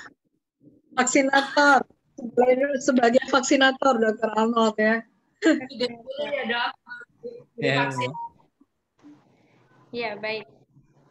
Sebelum kita lanjut nih ke berbincang-bincang dengan Mbak Christian Grieg selaku jurnalis Kompas TV nih teman-teman, izinkan saya untuk membacakan sedikit riwayat atau kurikulum vitae dari Mbak Christian Grieg. Saya manggilnya Mbak atau Kak nih? Atau boleh apa aja? Oh, boleh apa aja. Oke, siap. Oke, Mbak Christian Grieg. Nama lengkap yaitu Christian Grieg Sumalagi. Beliau kelahiran 12 Oktober 1988. Beliau juga merupakan founder Rekap Anak Bangsa dan sekarang menjadi Dewan Mentor ID Next Leader. Pekerjaan saat ini yaitu sebagai broadcast jurnalis di Kompas TV, join di Kompas TV pada tahun 2015 sampai saat ini ya Mbak. Kemudian beliau saat ini mengisi acara di Kompas TV sebagai presenter di Kompas Petang, Melek Hukum, dan Laporan Khusus.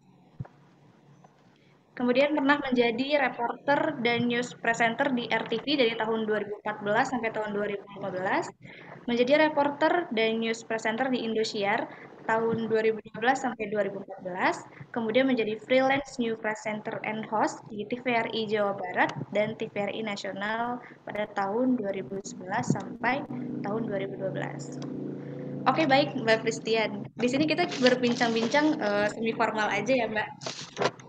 Ya, jadi setelah kita tadi mendengarkan penyampaian materi dari narasumber pertama kita, Dr. Arnold, mengenai stroke, bagaimana klasifikasinya, mekanismenya, pencegahannya. Nah, kita pengen tahu nih Mbak Christian dengan jadwal yang begitu padatnya, bagaimana sih cara Mbak Christian membagi waktu untuk menjaga kesehatan Mbak sehari-hari?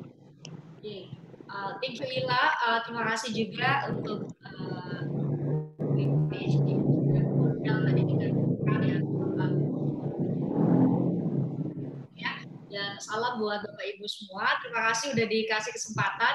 Jadi menjawab pertanyaan Ila tadi saya juga yang ngangguk menyimak dengan baik dijelaskan karena menurut saya memang masyarakat harus punya banyak pengetahuan soal itu karena ternyata Dok tadi saya lihat di chat tanya kalau kira-kira cara menghadapi keluarga dekat kita yang tiba-tiba kena stroke apa tuh sebenarnya first aid-nya pertolongan pertama itu kan mungkin seharusnya kami memiliki pengetahuan itu orang-orang awam termasuk menjawab pertanyaan itu betul ternyata kan kalau dikatakan bahwa masa pandemi ini berubah semuanya kita punya kebiasaan baru kita punya pola pikir baru kita punya pola hidup yang baru termasuk juga mungkin Ibu WK PhD dengan teman-teman punya kebiasaan yang luar biasa berubah semuanya jadi sekolah sudah berubah secara online kita berpikirnya dengan teknologi di rumah saja itu punya waktu banyak banget nah, ternyata nggak juga jadi waktu dulu sebelum pandemi untuk olahraga karena aduh saya banyak kegiatan saya harus dari sini ke lembaga ini saya harus dari sini ke situ udah nggak punya waktu pulang ke rumah saya ingin istirahatnya langsung spesifik tidur tidak melakukan aktivitas fisik dan lain-lain besok di saat pandemi COVID-19 ya ada waktu untuk di rumah saja tapi secara virtual nggak berhenti saya teman-teman mahasiswa juga dari satu kelas ke kelas yang lain juga jadi karena lagi di dalam kita harus menjaga jadi semakin ada alasan lagi untuk tidak olahraga atau beraktivitas secara fisik terus ada beberapa teman saya yang dulu harus beraktivitas di luar rumah karena nggak buat teman akhirnya sembarangan sama seperti akhirnya ini tadi dokter Anas bahwa juga salah satunya adalah kita menjaga makanan termasuk bagian dari pola hidup sehat. Nah, sekarang di rumah juga karena aduh kita harus sehat nih, kita harus daya tahan tubuh yang kuat. Itu Dr. Arnold itu langsung kebanyakan kami termasuk saya pada awalnya itu menafsirkan bahwa saya harus makan banyak deh, makan segalanya diet nanti aja deh. Saya mau sehat satu-satunya jalan untuk menghadapi pandemi COVID-19 dan juga tadi Ibu Rika cerita kalau salah satu komorbid ya Bu ya penyakit penyerta dari pandemi COVID-19 juga adalah apa namanya stroke. Nah itu yang terjadi saat itu termasuk juga waktu untuk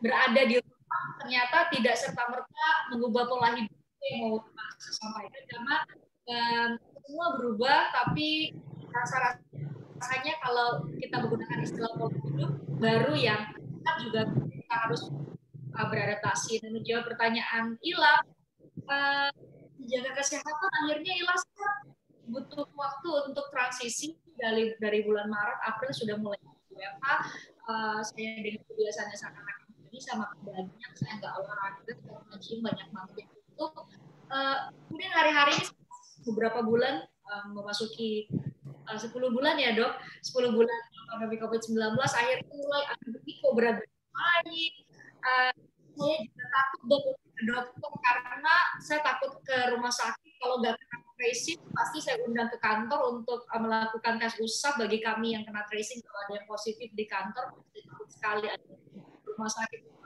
sedikitnya saya sebagai orang dok saya takut ketemu dengan tenaga medis jangan-jangan dia ketemu dengan pasien COVID-19 dan jadi kemudian saya tertular COVID-19. Nah, hal-hal semacam itu dok yang ada teman-teman mahasiswa yang bertanya dari sudut pandang saya yang sehari-hari membaca berita dan informasi terkait dengan berbagai penyakit terkait dengan kesehatan termasuk pandemi COVID-19 termasuk juga berbagai hal di bidang kesehatan itu juga butuh untuk diedukasi masyarakat jadi penerima informasi.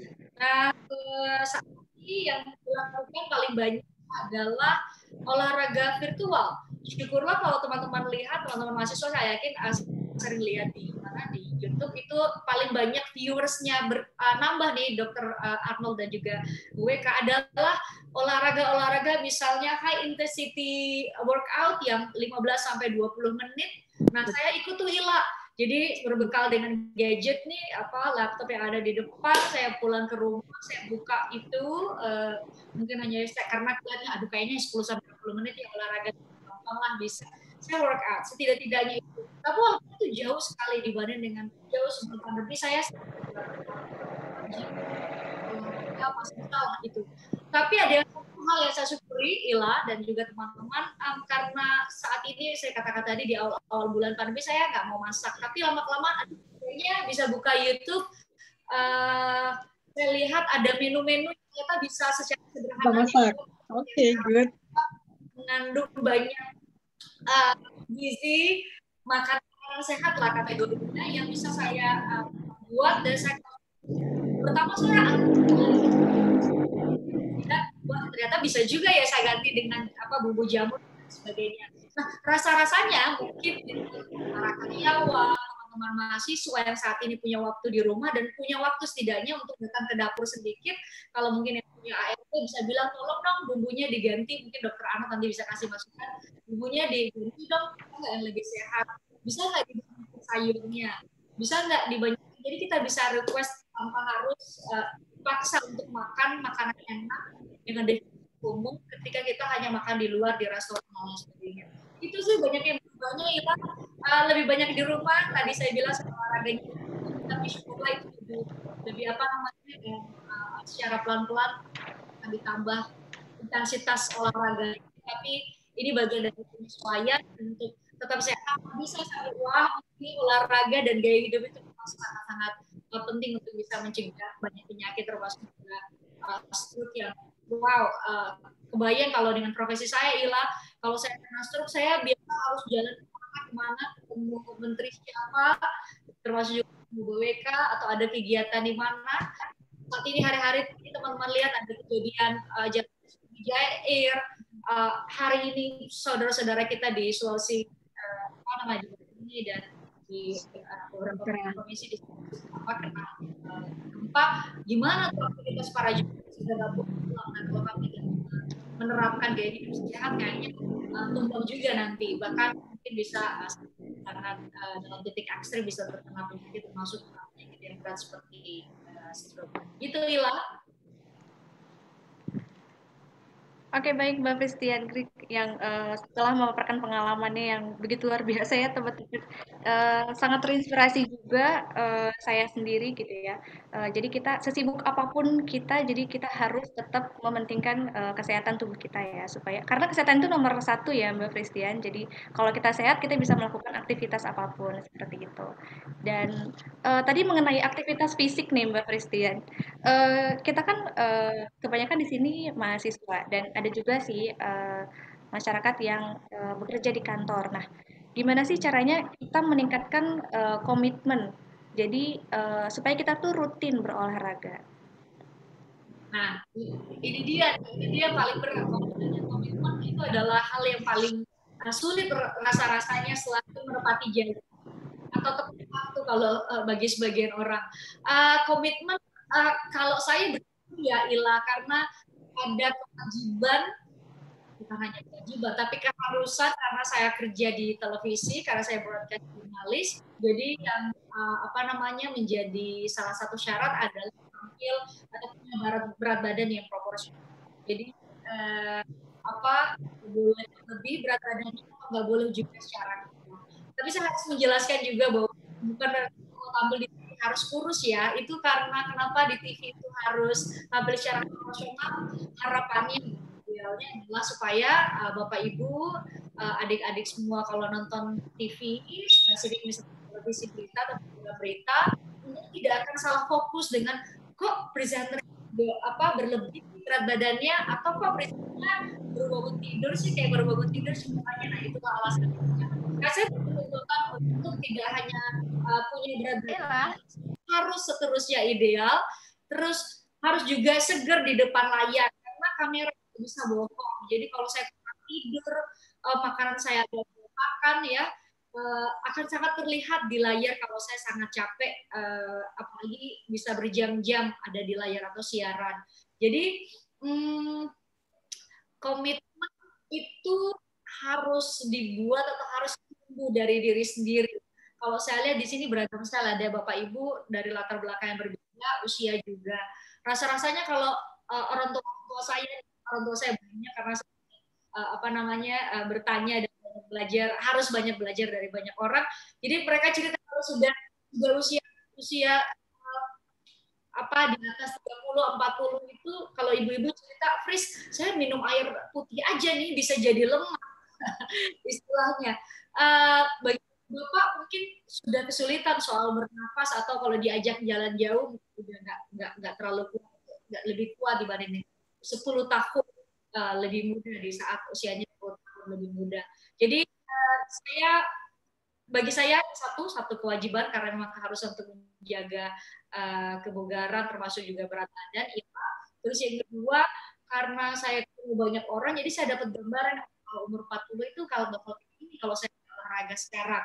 Jadi saat ini pun saya umur 30 dan sudah 30-an, saya sudah sampaikan saya kelahiran 88. Ada perbedaan luar biasa nih, saya mau bilang ke umur 20-an sekarang.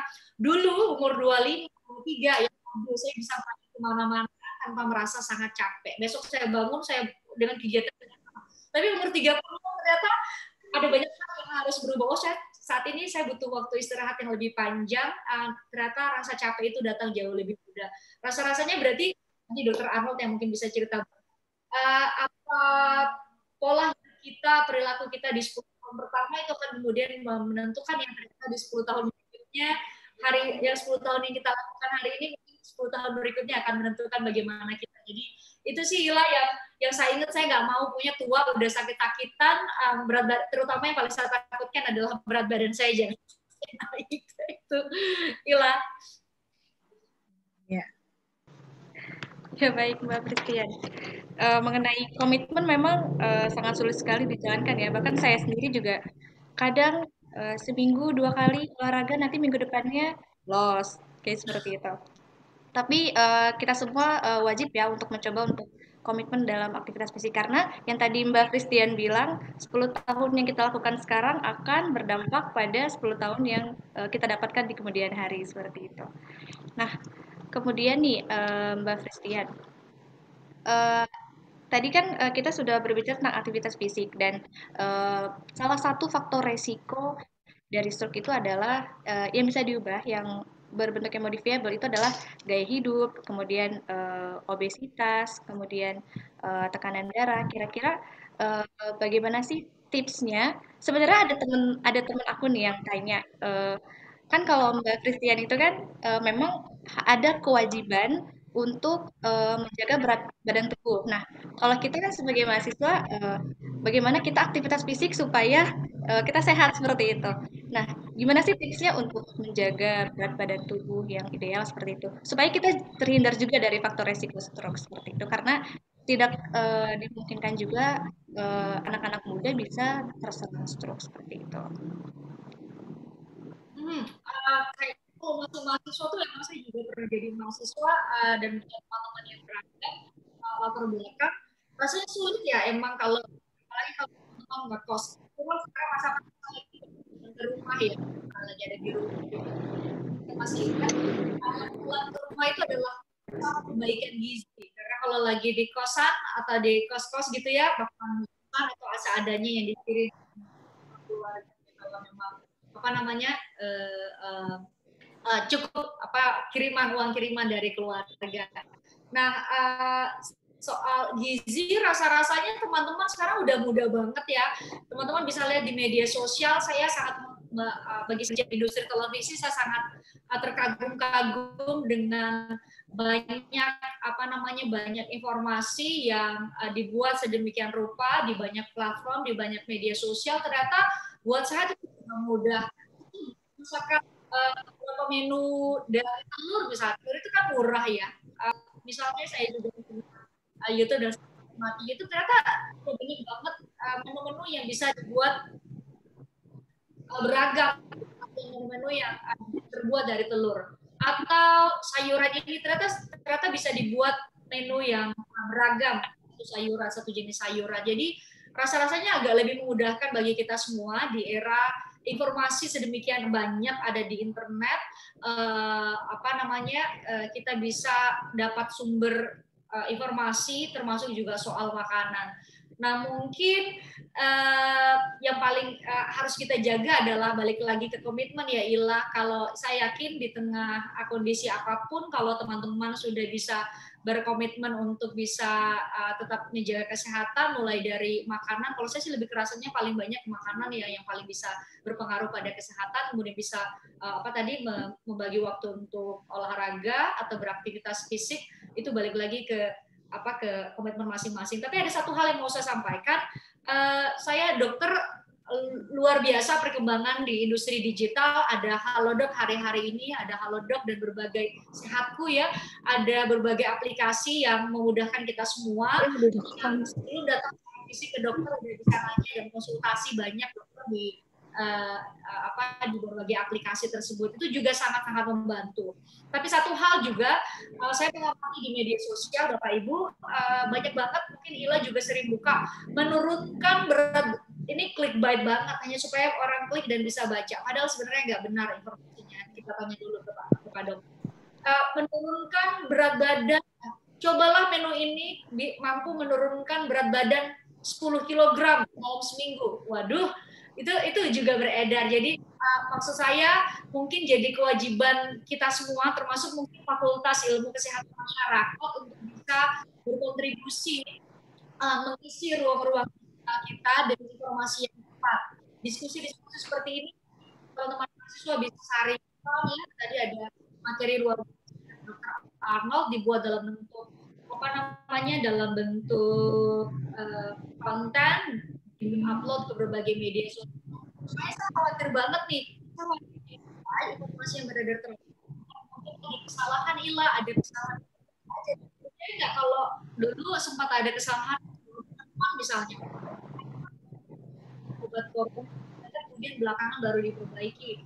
Pon-pon itu meningkatkan daya tahan tubuh dan membantu untuk mencegah terpapar COVID-19. Jadi menurut saya sangat bersyukur Bu WK ngajak saya untuk bisa bicara kesehatan, Fakultas Ilmu Kesehatan. Jadi sama-sama kita isi ruang digital dengan informasi berbagai masalah kesehatan, termasuk stroke yang ternyata serius ya, sedemikian panjang perjalanan untuk seseorang sudah terlanjur kena stroke, pencegahannya ternyata ada, ya sama kita edukasi masyarakat untuk kita juga jangan sampai kena stroke. Itu Ila. Baik, terima kasih Mbak Christian.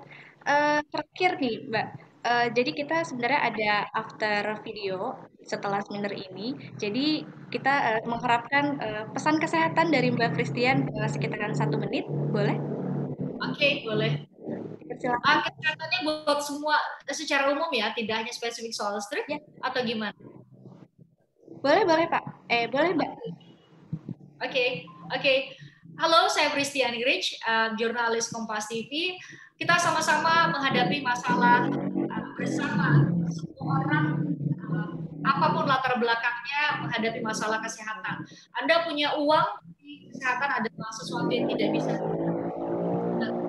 Anda perlu menjaga kesehatan itu dengan proses, dengan usaha, dengan terutama apa yang kita sebut dengan pola hidup sehat. Mari sama-sama kita jaga kesehatan. Saat ini dihadapkan dengan pandemi COVID-19, para ahli kesehatan mengatakan satu-satunya cara untuk menghadapi pandemi COVID-19 adalah meningkatkan daya tahan tubuh, dan daya tahan tubuh didapat dari pola hidup yang sehat. Sama-sama kita jaga ketahanan kesehatan kita sama-sama. Kita semua sehat, negara sejahtera, anak, istri, orang-orang terkasih Anda, suami orang-orang terkasih Anda juga bisa menikmati sukacita, kebahagiaan ketika mereka. Terima kasih kembali Mbak Christian Grich. Terima kasih atas waktunya kita berbincang, berdiskusi di sini mengenai penyakit stroke dan bagaimana pencegahannya. Kemudian Mbak Fristian, kita beralih ke sesi Q&A nih. Udah banyak sekali peserta yang bertanya, baik itu ke Dr. Arnold dan ke Mbak Fristian juga ada ternyata pertanyaan dari peserta. Nah, ini pertanyaan nomor 1. Ya. Dari Ibu WK di Gunawan, Fikes UEU. Pertanyaannya untuk Dr. Arnold menanyakan tentang bagaimana menjaga kekentalan darah di dalam tubuh kita agar kita terhindar dari stroke. Penumpukan lemak seperti apa yang menyebabkan sumbatan pada pembuluh darah? Dipersilakan Dr. Arnold. Baik, dari saya coba jawab pertanyaan dari mana ya? Menanyakan bagaimana menjaga kekentalan darah dalam tubuh agar kita terhindar dari stroke. Sebenarnya faktor kekentalan darah atau viskositas itu banyak hal seperti yang kita sampaikan. Pasien bisa dengan ada faktor risiko seperti pasien dengan diabetes, dia menyebabkan viskositas menjadi tinggi. Pasien dengan infeksi kronik yang tidak teratasi menjadi hiperkoagulasi juga. Pasien dengan kolesterol tinggi menjadi hiperkoagulasi. Bahkan pasien dengan cairan keratin menyebabkan hemodinamik yang rendah, akhirnya viskositas dari darah menjadi tinggi juga. Sebenarnya untuk menjaga ini semua faktor risiko yang menyebabkan itu harus dicari dulu. Apa yang menyebabkan risiko yang menyebabkan itu harus dicari dulu. Bukan kekentalan darah tubuh kita ini menjadi tinggi. Kalau aliran pun dia tidak bagus seperti sebenarnya. Yang penting patokan dengan cairan 40 cc per kilogram berat badan. Pastinya pasien-pasien untuk viskositas kalau tidak ada gejala punya alomnya pasien-pasien gangguan yang untuk viskositas itu tetap stabil. Itu tetap stabil. Itu yang ke satu. Penumpukan lemak seperti apa yang menyebabkan itu apa yang arteriosklerosis pada pembuluh darah seperti yang kita bilang. Artero pada tuniknya seperti apa sih yang menyebabkan suatu sumber darah saran polernya menjadi lebih di situ terjadi turbulensi, akhirnya terjadi luka pada endotel sendiri, terjadilah proses trombosis. Begitu trombosis, dia menjadi lebih kecil lagi lumennya. Proses itulah yang menyebabkan dari proses lemak yang menyebabkan suatu sumbatan pada pembuluh darah sebenarnya. Tidak sementara yang kita pikirkan darah dalam lemak dalam darah yang tinggi itu yang menyebabkan clot. Sebenarnya tidak seperti itu yang terjadi. Gitu. Oke. Baik, terima kasih Dr. Terima Arnold. kasih Dr. Arnold untuk jawabannya.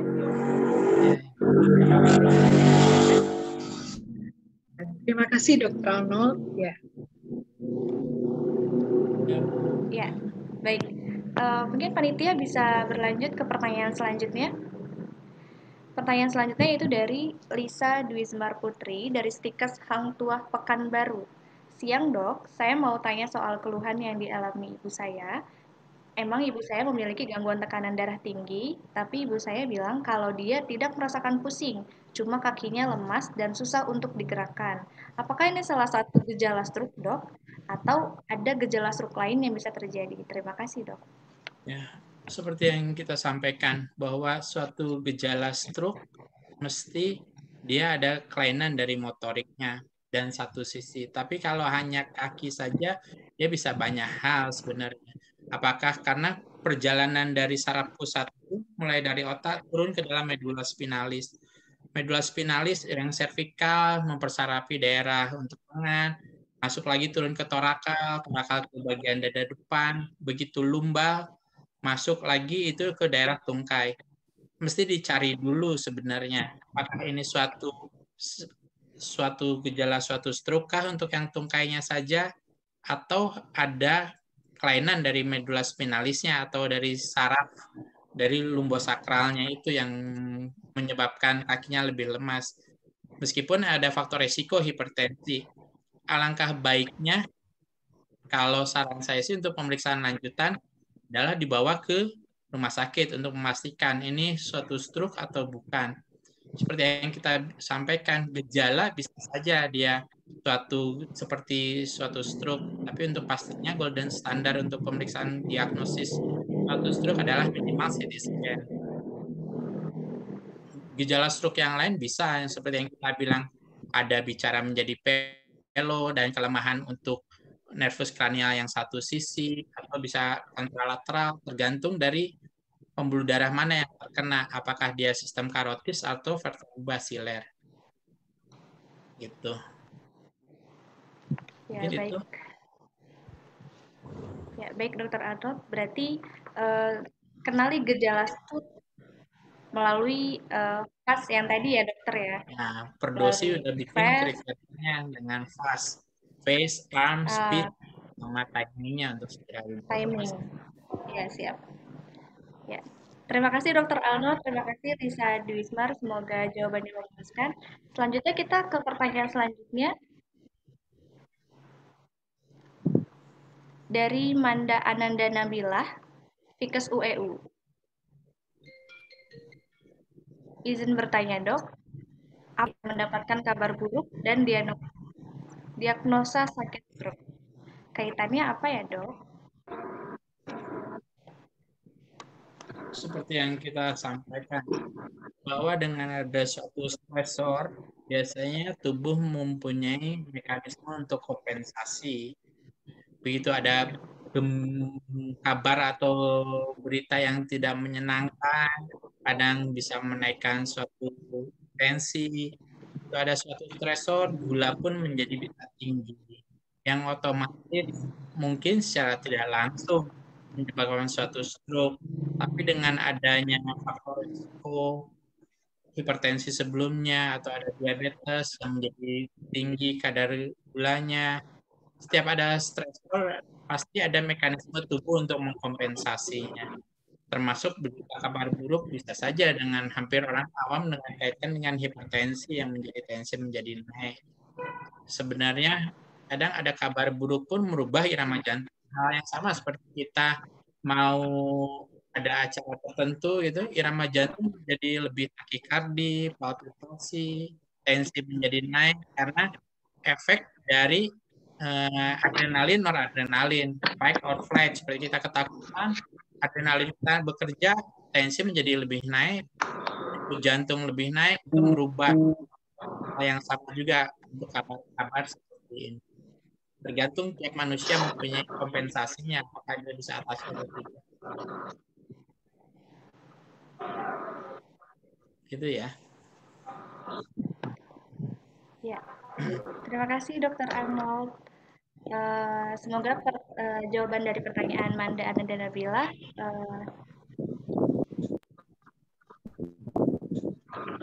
sesuai ya. Kemudian kita lanjut ke pertanyaan selanjutnya. Ada pertanyaan yang menarik sekali nih dari Taufik Sahbana dari PT ASEAN Isuzu Karyawan. Siang dokter, bagaimana tindakan awal atau first aid untuk kalangan awam saat menangani seseorang, misal anggota keluarga mengalami stroke? Sebenarnya untuk awam kita tidak ada anjurkan untuk penanganan sebenarnya, tapi langsung segera seperti kenali dengan cepat suatu pasien dengan stroke, bila untuk gangguan dari untuk mencong mulut, celo, lemah anggota gerak satu sisi, atau ke rumah sakit. Tetapi bila ada terjadinya penurunan kesadaran atau suatu karena pendarahan, pasien biasanya terjadi penurunan kesadaran. Urut-urutan pasti sementara life saving dulu, kita pastikan airway-nya bagus, kita jangan ada tindak saving dulu, kasih ruang itu hasilnya nya bagus, terus kita pastikan untuk sirkulasi, untuk aliran darah bila perlu kita bisa buka pendaki, tidak. Tapi semuanya itu seperti penata laksanaan untuk kegawat daruratan. Dan penata laksanaan bila yang kalangan awam khusus mungkin bisa untuk melakukan basic trauma life saving dulu. Tapi bila pasien dengan kompos mentis, pasien dengan sadar, hanya ada bicara pelo, langsung saja lebih baik bawa datang segera ke rumah sakit. Tapi bila ada terjadi kesadaran, maka langkah-langkah untuk basic trauma life support mesti dikerjakan. Tapi dengan life support ada mesti dikerjakan ke airway, breathing, dan sirkulasi obat-obatan kan Ya, berarti harus kenali awal gejala ya. Dari fast, arm, speech, dan timing. Jadi kalau misalkan sudah terkenal gejalanya, langsung dilakukan gitu ya dok. Karena kita yang mau kejar adalah period window-nya, golden period-nya. Mesti cepat kita kerjakan. Mudah-mudahan bisa dengan cepat dengan GPA. Gitu ya. Oke, baik. Terima kasih Dr. Arnold. Masih ada pertanyaan lagi, panitia? Ada. Dari Ibu Kardinawati, dari Stikes Hang Tuah Pekanbaru. Sangat menarik sekali nih dok. Apakah benar metode dengan terapi bergerak di air bisa menyembuhkan stroke? Ini yang kadang menjadi dasar untuk dilaksanakan fisioterapi dengan orang awam dengan hidroterapi. Hidroterapi kita kerjakan juga di RSKD.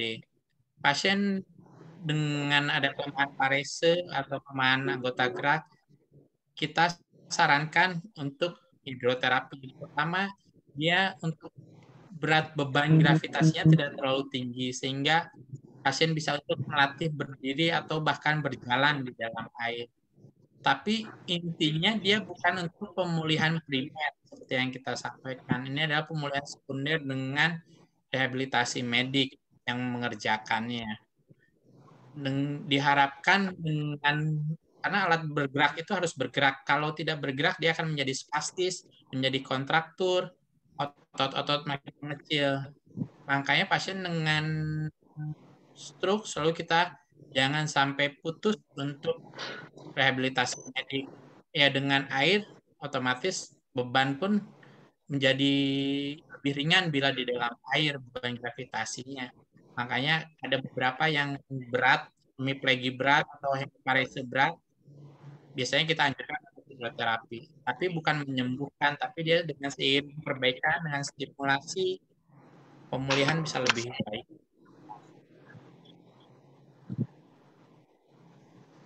Itu ya. Oke, berarti jangan sampai putus terapinya ya Pak ya. Jadi salah satunya itu menggunakan hidroterapi, terapi di dalam air. Oke, masih ada pertanyaan lagi panitia?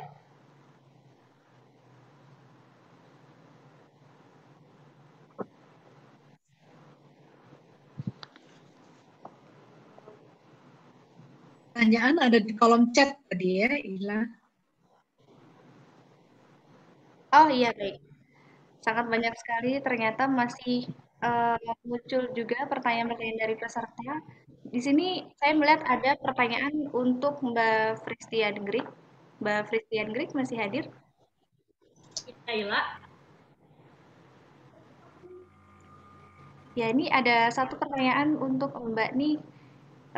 Pertanyaannya yaitu, jika harus memilih mana yang akan diprioritaskan dari yang terpenting, nomor 1 sampai 3, berlibur, makan sehat, atau olahraga? Thank you. Berlibur, makan nggak usah olahraga ya? Oke, berlibur, makan sehat, atau olahraga? Kalau saya pasti nomor 1 makan sehat. Ini adalah sebuah pasti nomor 1 MSG, jadi saya harus sangat-sangat jelas memilah dan memilih makanan yang bisa saya konsumsi, harus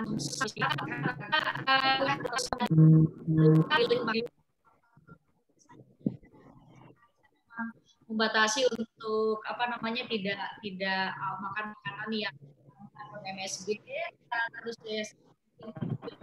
kita makan gorengan dalam kesehatan kalau sangat-sangat terbiasa baru itu akan nomor satu, pilihan nomor satu saya pasti makan sehat. Yang kedua adalah olahraga. Pilihan yang ketiga biasa lebih suka berlibur, jadi pilihan sekian latihan. Kalau memang ada pilihan bekerja di situ saya akan makan sehat. Kalau di situ saya akan makan sehat. Bapak Ibu semua, saya mohon izin sehat olahraga itu semua di situ saya akan olahraga. Saya mohon izin untuk latihan ada semua tidak. Saya sebagai jurnalis mungkin hanya menyampaikan kepada Bapak Ibu setiap hari tidak hanya soal penyakit stroke, tapi banyak hal, banyak penyakit, banyak masalah di bidang kesehatan yang dihadapi negara, dan rasa-rasanya bagi saya sebagai orang awam, balik lagi kalau melihat semua penyakit apapun itu ternyata kembali lagi kepada pola hidup sehat. Dan rasa-rasanya pola hidup sehat adalah hal yang paling sederhana yang bisa kita lakukan untuk menjaga kesehatan pribadi, keluarga, lebih besar lagi satu RT, RW, lebih besar lagi kecamatan, kabupaten, kota, provinsi, dan semoga kita di Indonesia bisa juga memiliki ketahanan kesehatan yang baik. Terima kasih sudah mengundang saya izin untuk pamit, ada agenda berikutnya. Ila, Ibu WK, terima kasih sudah mengundang teman-teman dari Sivitas Akademika dari Fakultas Ilmu Kesehatan Masyarakat Universitas Ilmu. Dr. Arnold juga terima kasih Christian. Berbagi hal saya mungkin minta nomor ya, terima kasih selalu ya semua. Ya, terima kasih Mbak Christian. Terima kasih banyak. Ya, semoga sukses. Ya.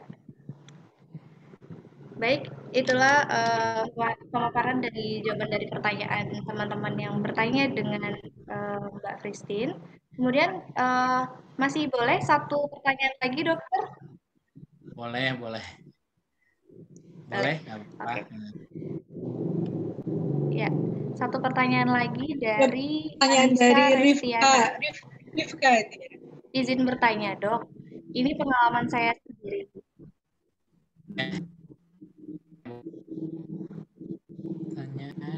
Kira-kira saat saya umur kurang lebih 17 tahun, saya didiagnosis kekurangan kalium yang membuat saya saat itu kaku seluruh tubuh sampai saya tidak bisa duduk. Apakah itu menjadi salah satu tanda dan gejala stroke? Karena saat itu mama saya sudah takut kalau sudah terkena stroke ringan. Bagaimana, Dok? Ya.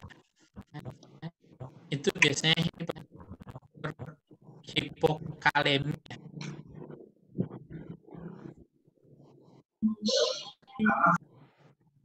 Itu namanya itu saya biasanya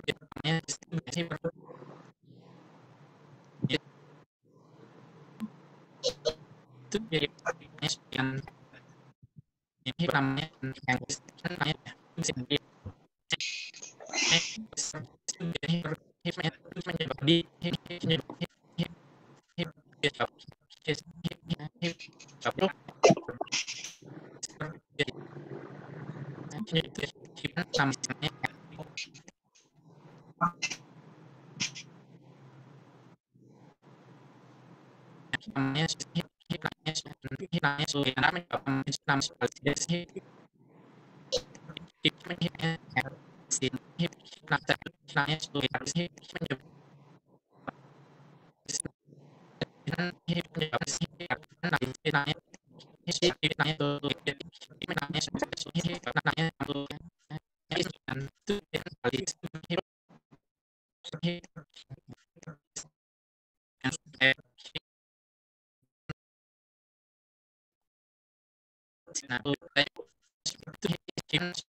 Ila, suaramu unmute.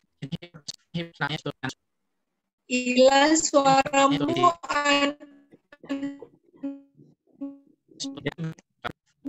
dulu mikrofon. Halo, udah terdengar suaranya? Unmute.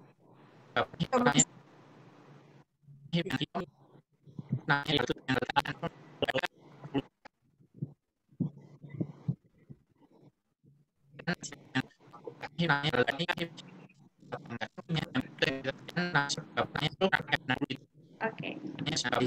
Ya baik, terima kasih Dr. Arnold untuk jawabannya.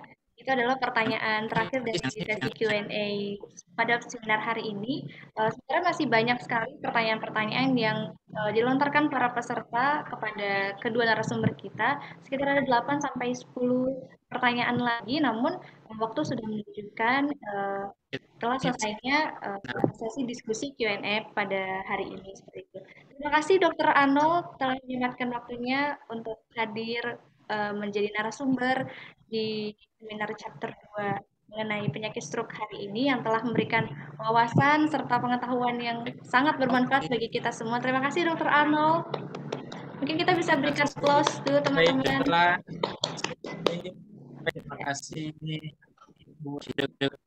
Ya, Terima kasih atas para peserta yang jika pertanyaannya ada yang belum dijawab bisa di email ke semnas_sempros@gmail.com. Terima kasih para peserta dan hadirin sekalian. Wassalamualaikum warahmatullahi wabarakatuh. Saya kembalikan ke MC. Ya, baik, terima kasih Ila selaku moderator. Telah kita sampaikan,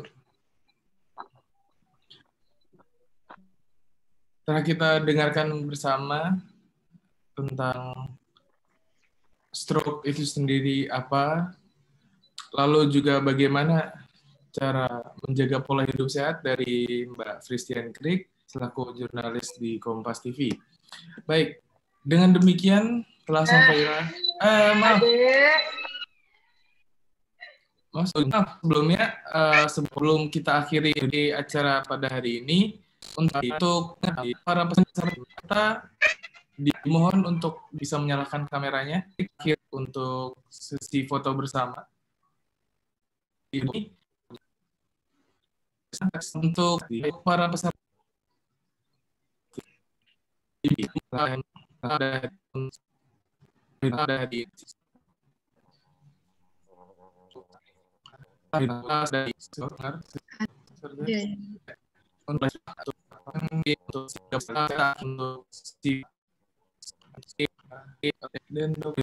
untuk hitung untuk aktifkan kamera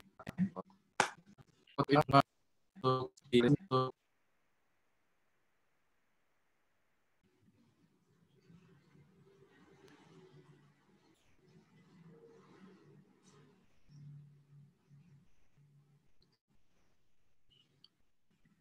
baik, sudah siap semua ya?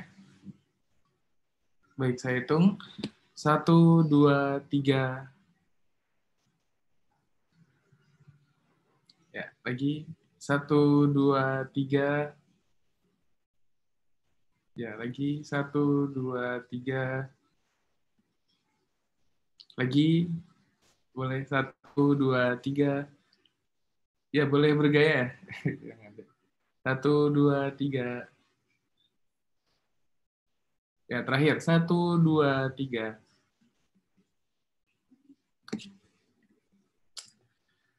Baik. Terima kasih. Sepertinya sesi foto dicukupkan. Dengan demikian telah sampailah kita pada penghujung acara pada siang hari ini. Kami mengucapkan terima kasih yang sebanyak-banyaknya kepada para pembicara yang telah hadir, Bapak Dr. Arno, kepada Mbak Fristian Kri, pembahas atau moderator, para peserta, media partner hari ini, serta seluruh panitia yang telah berupaya membuat acara ini berjalan dengan lancar. Sekali lagi kami ucapkan terima kasih.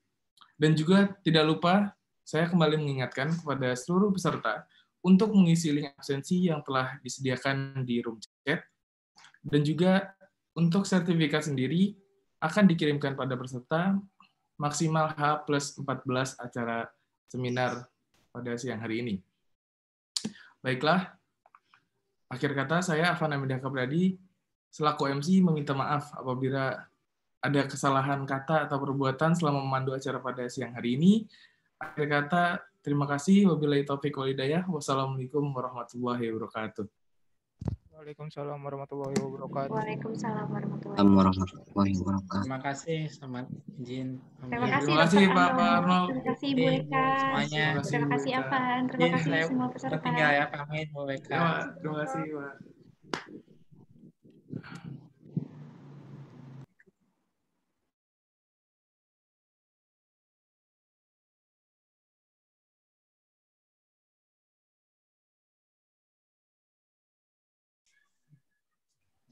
Ade Afan absensinya di ini ya, di absensi absensi Semprov Kesmas UEU 2.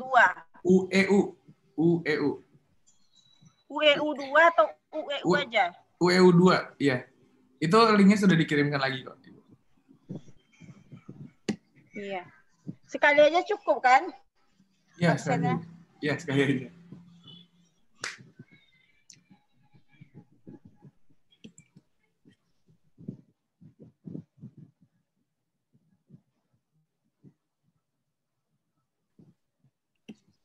Ya, untuk teman-teman bisa mengisi link yang sudah disediakan untuk sertifikat. Dipastikan namanya sesuai dan benar ya, sesuai dengan masing-masing.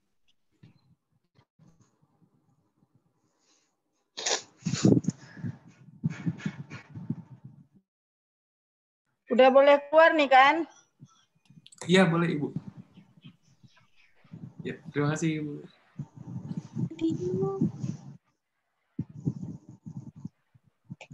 Untuk teman-teman yang ingin live, silakan live karena acara sudah selesai dan juga sudah selesai. Terima kasih.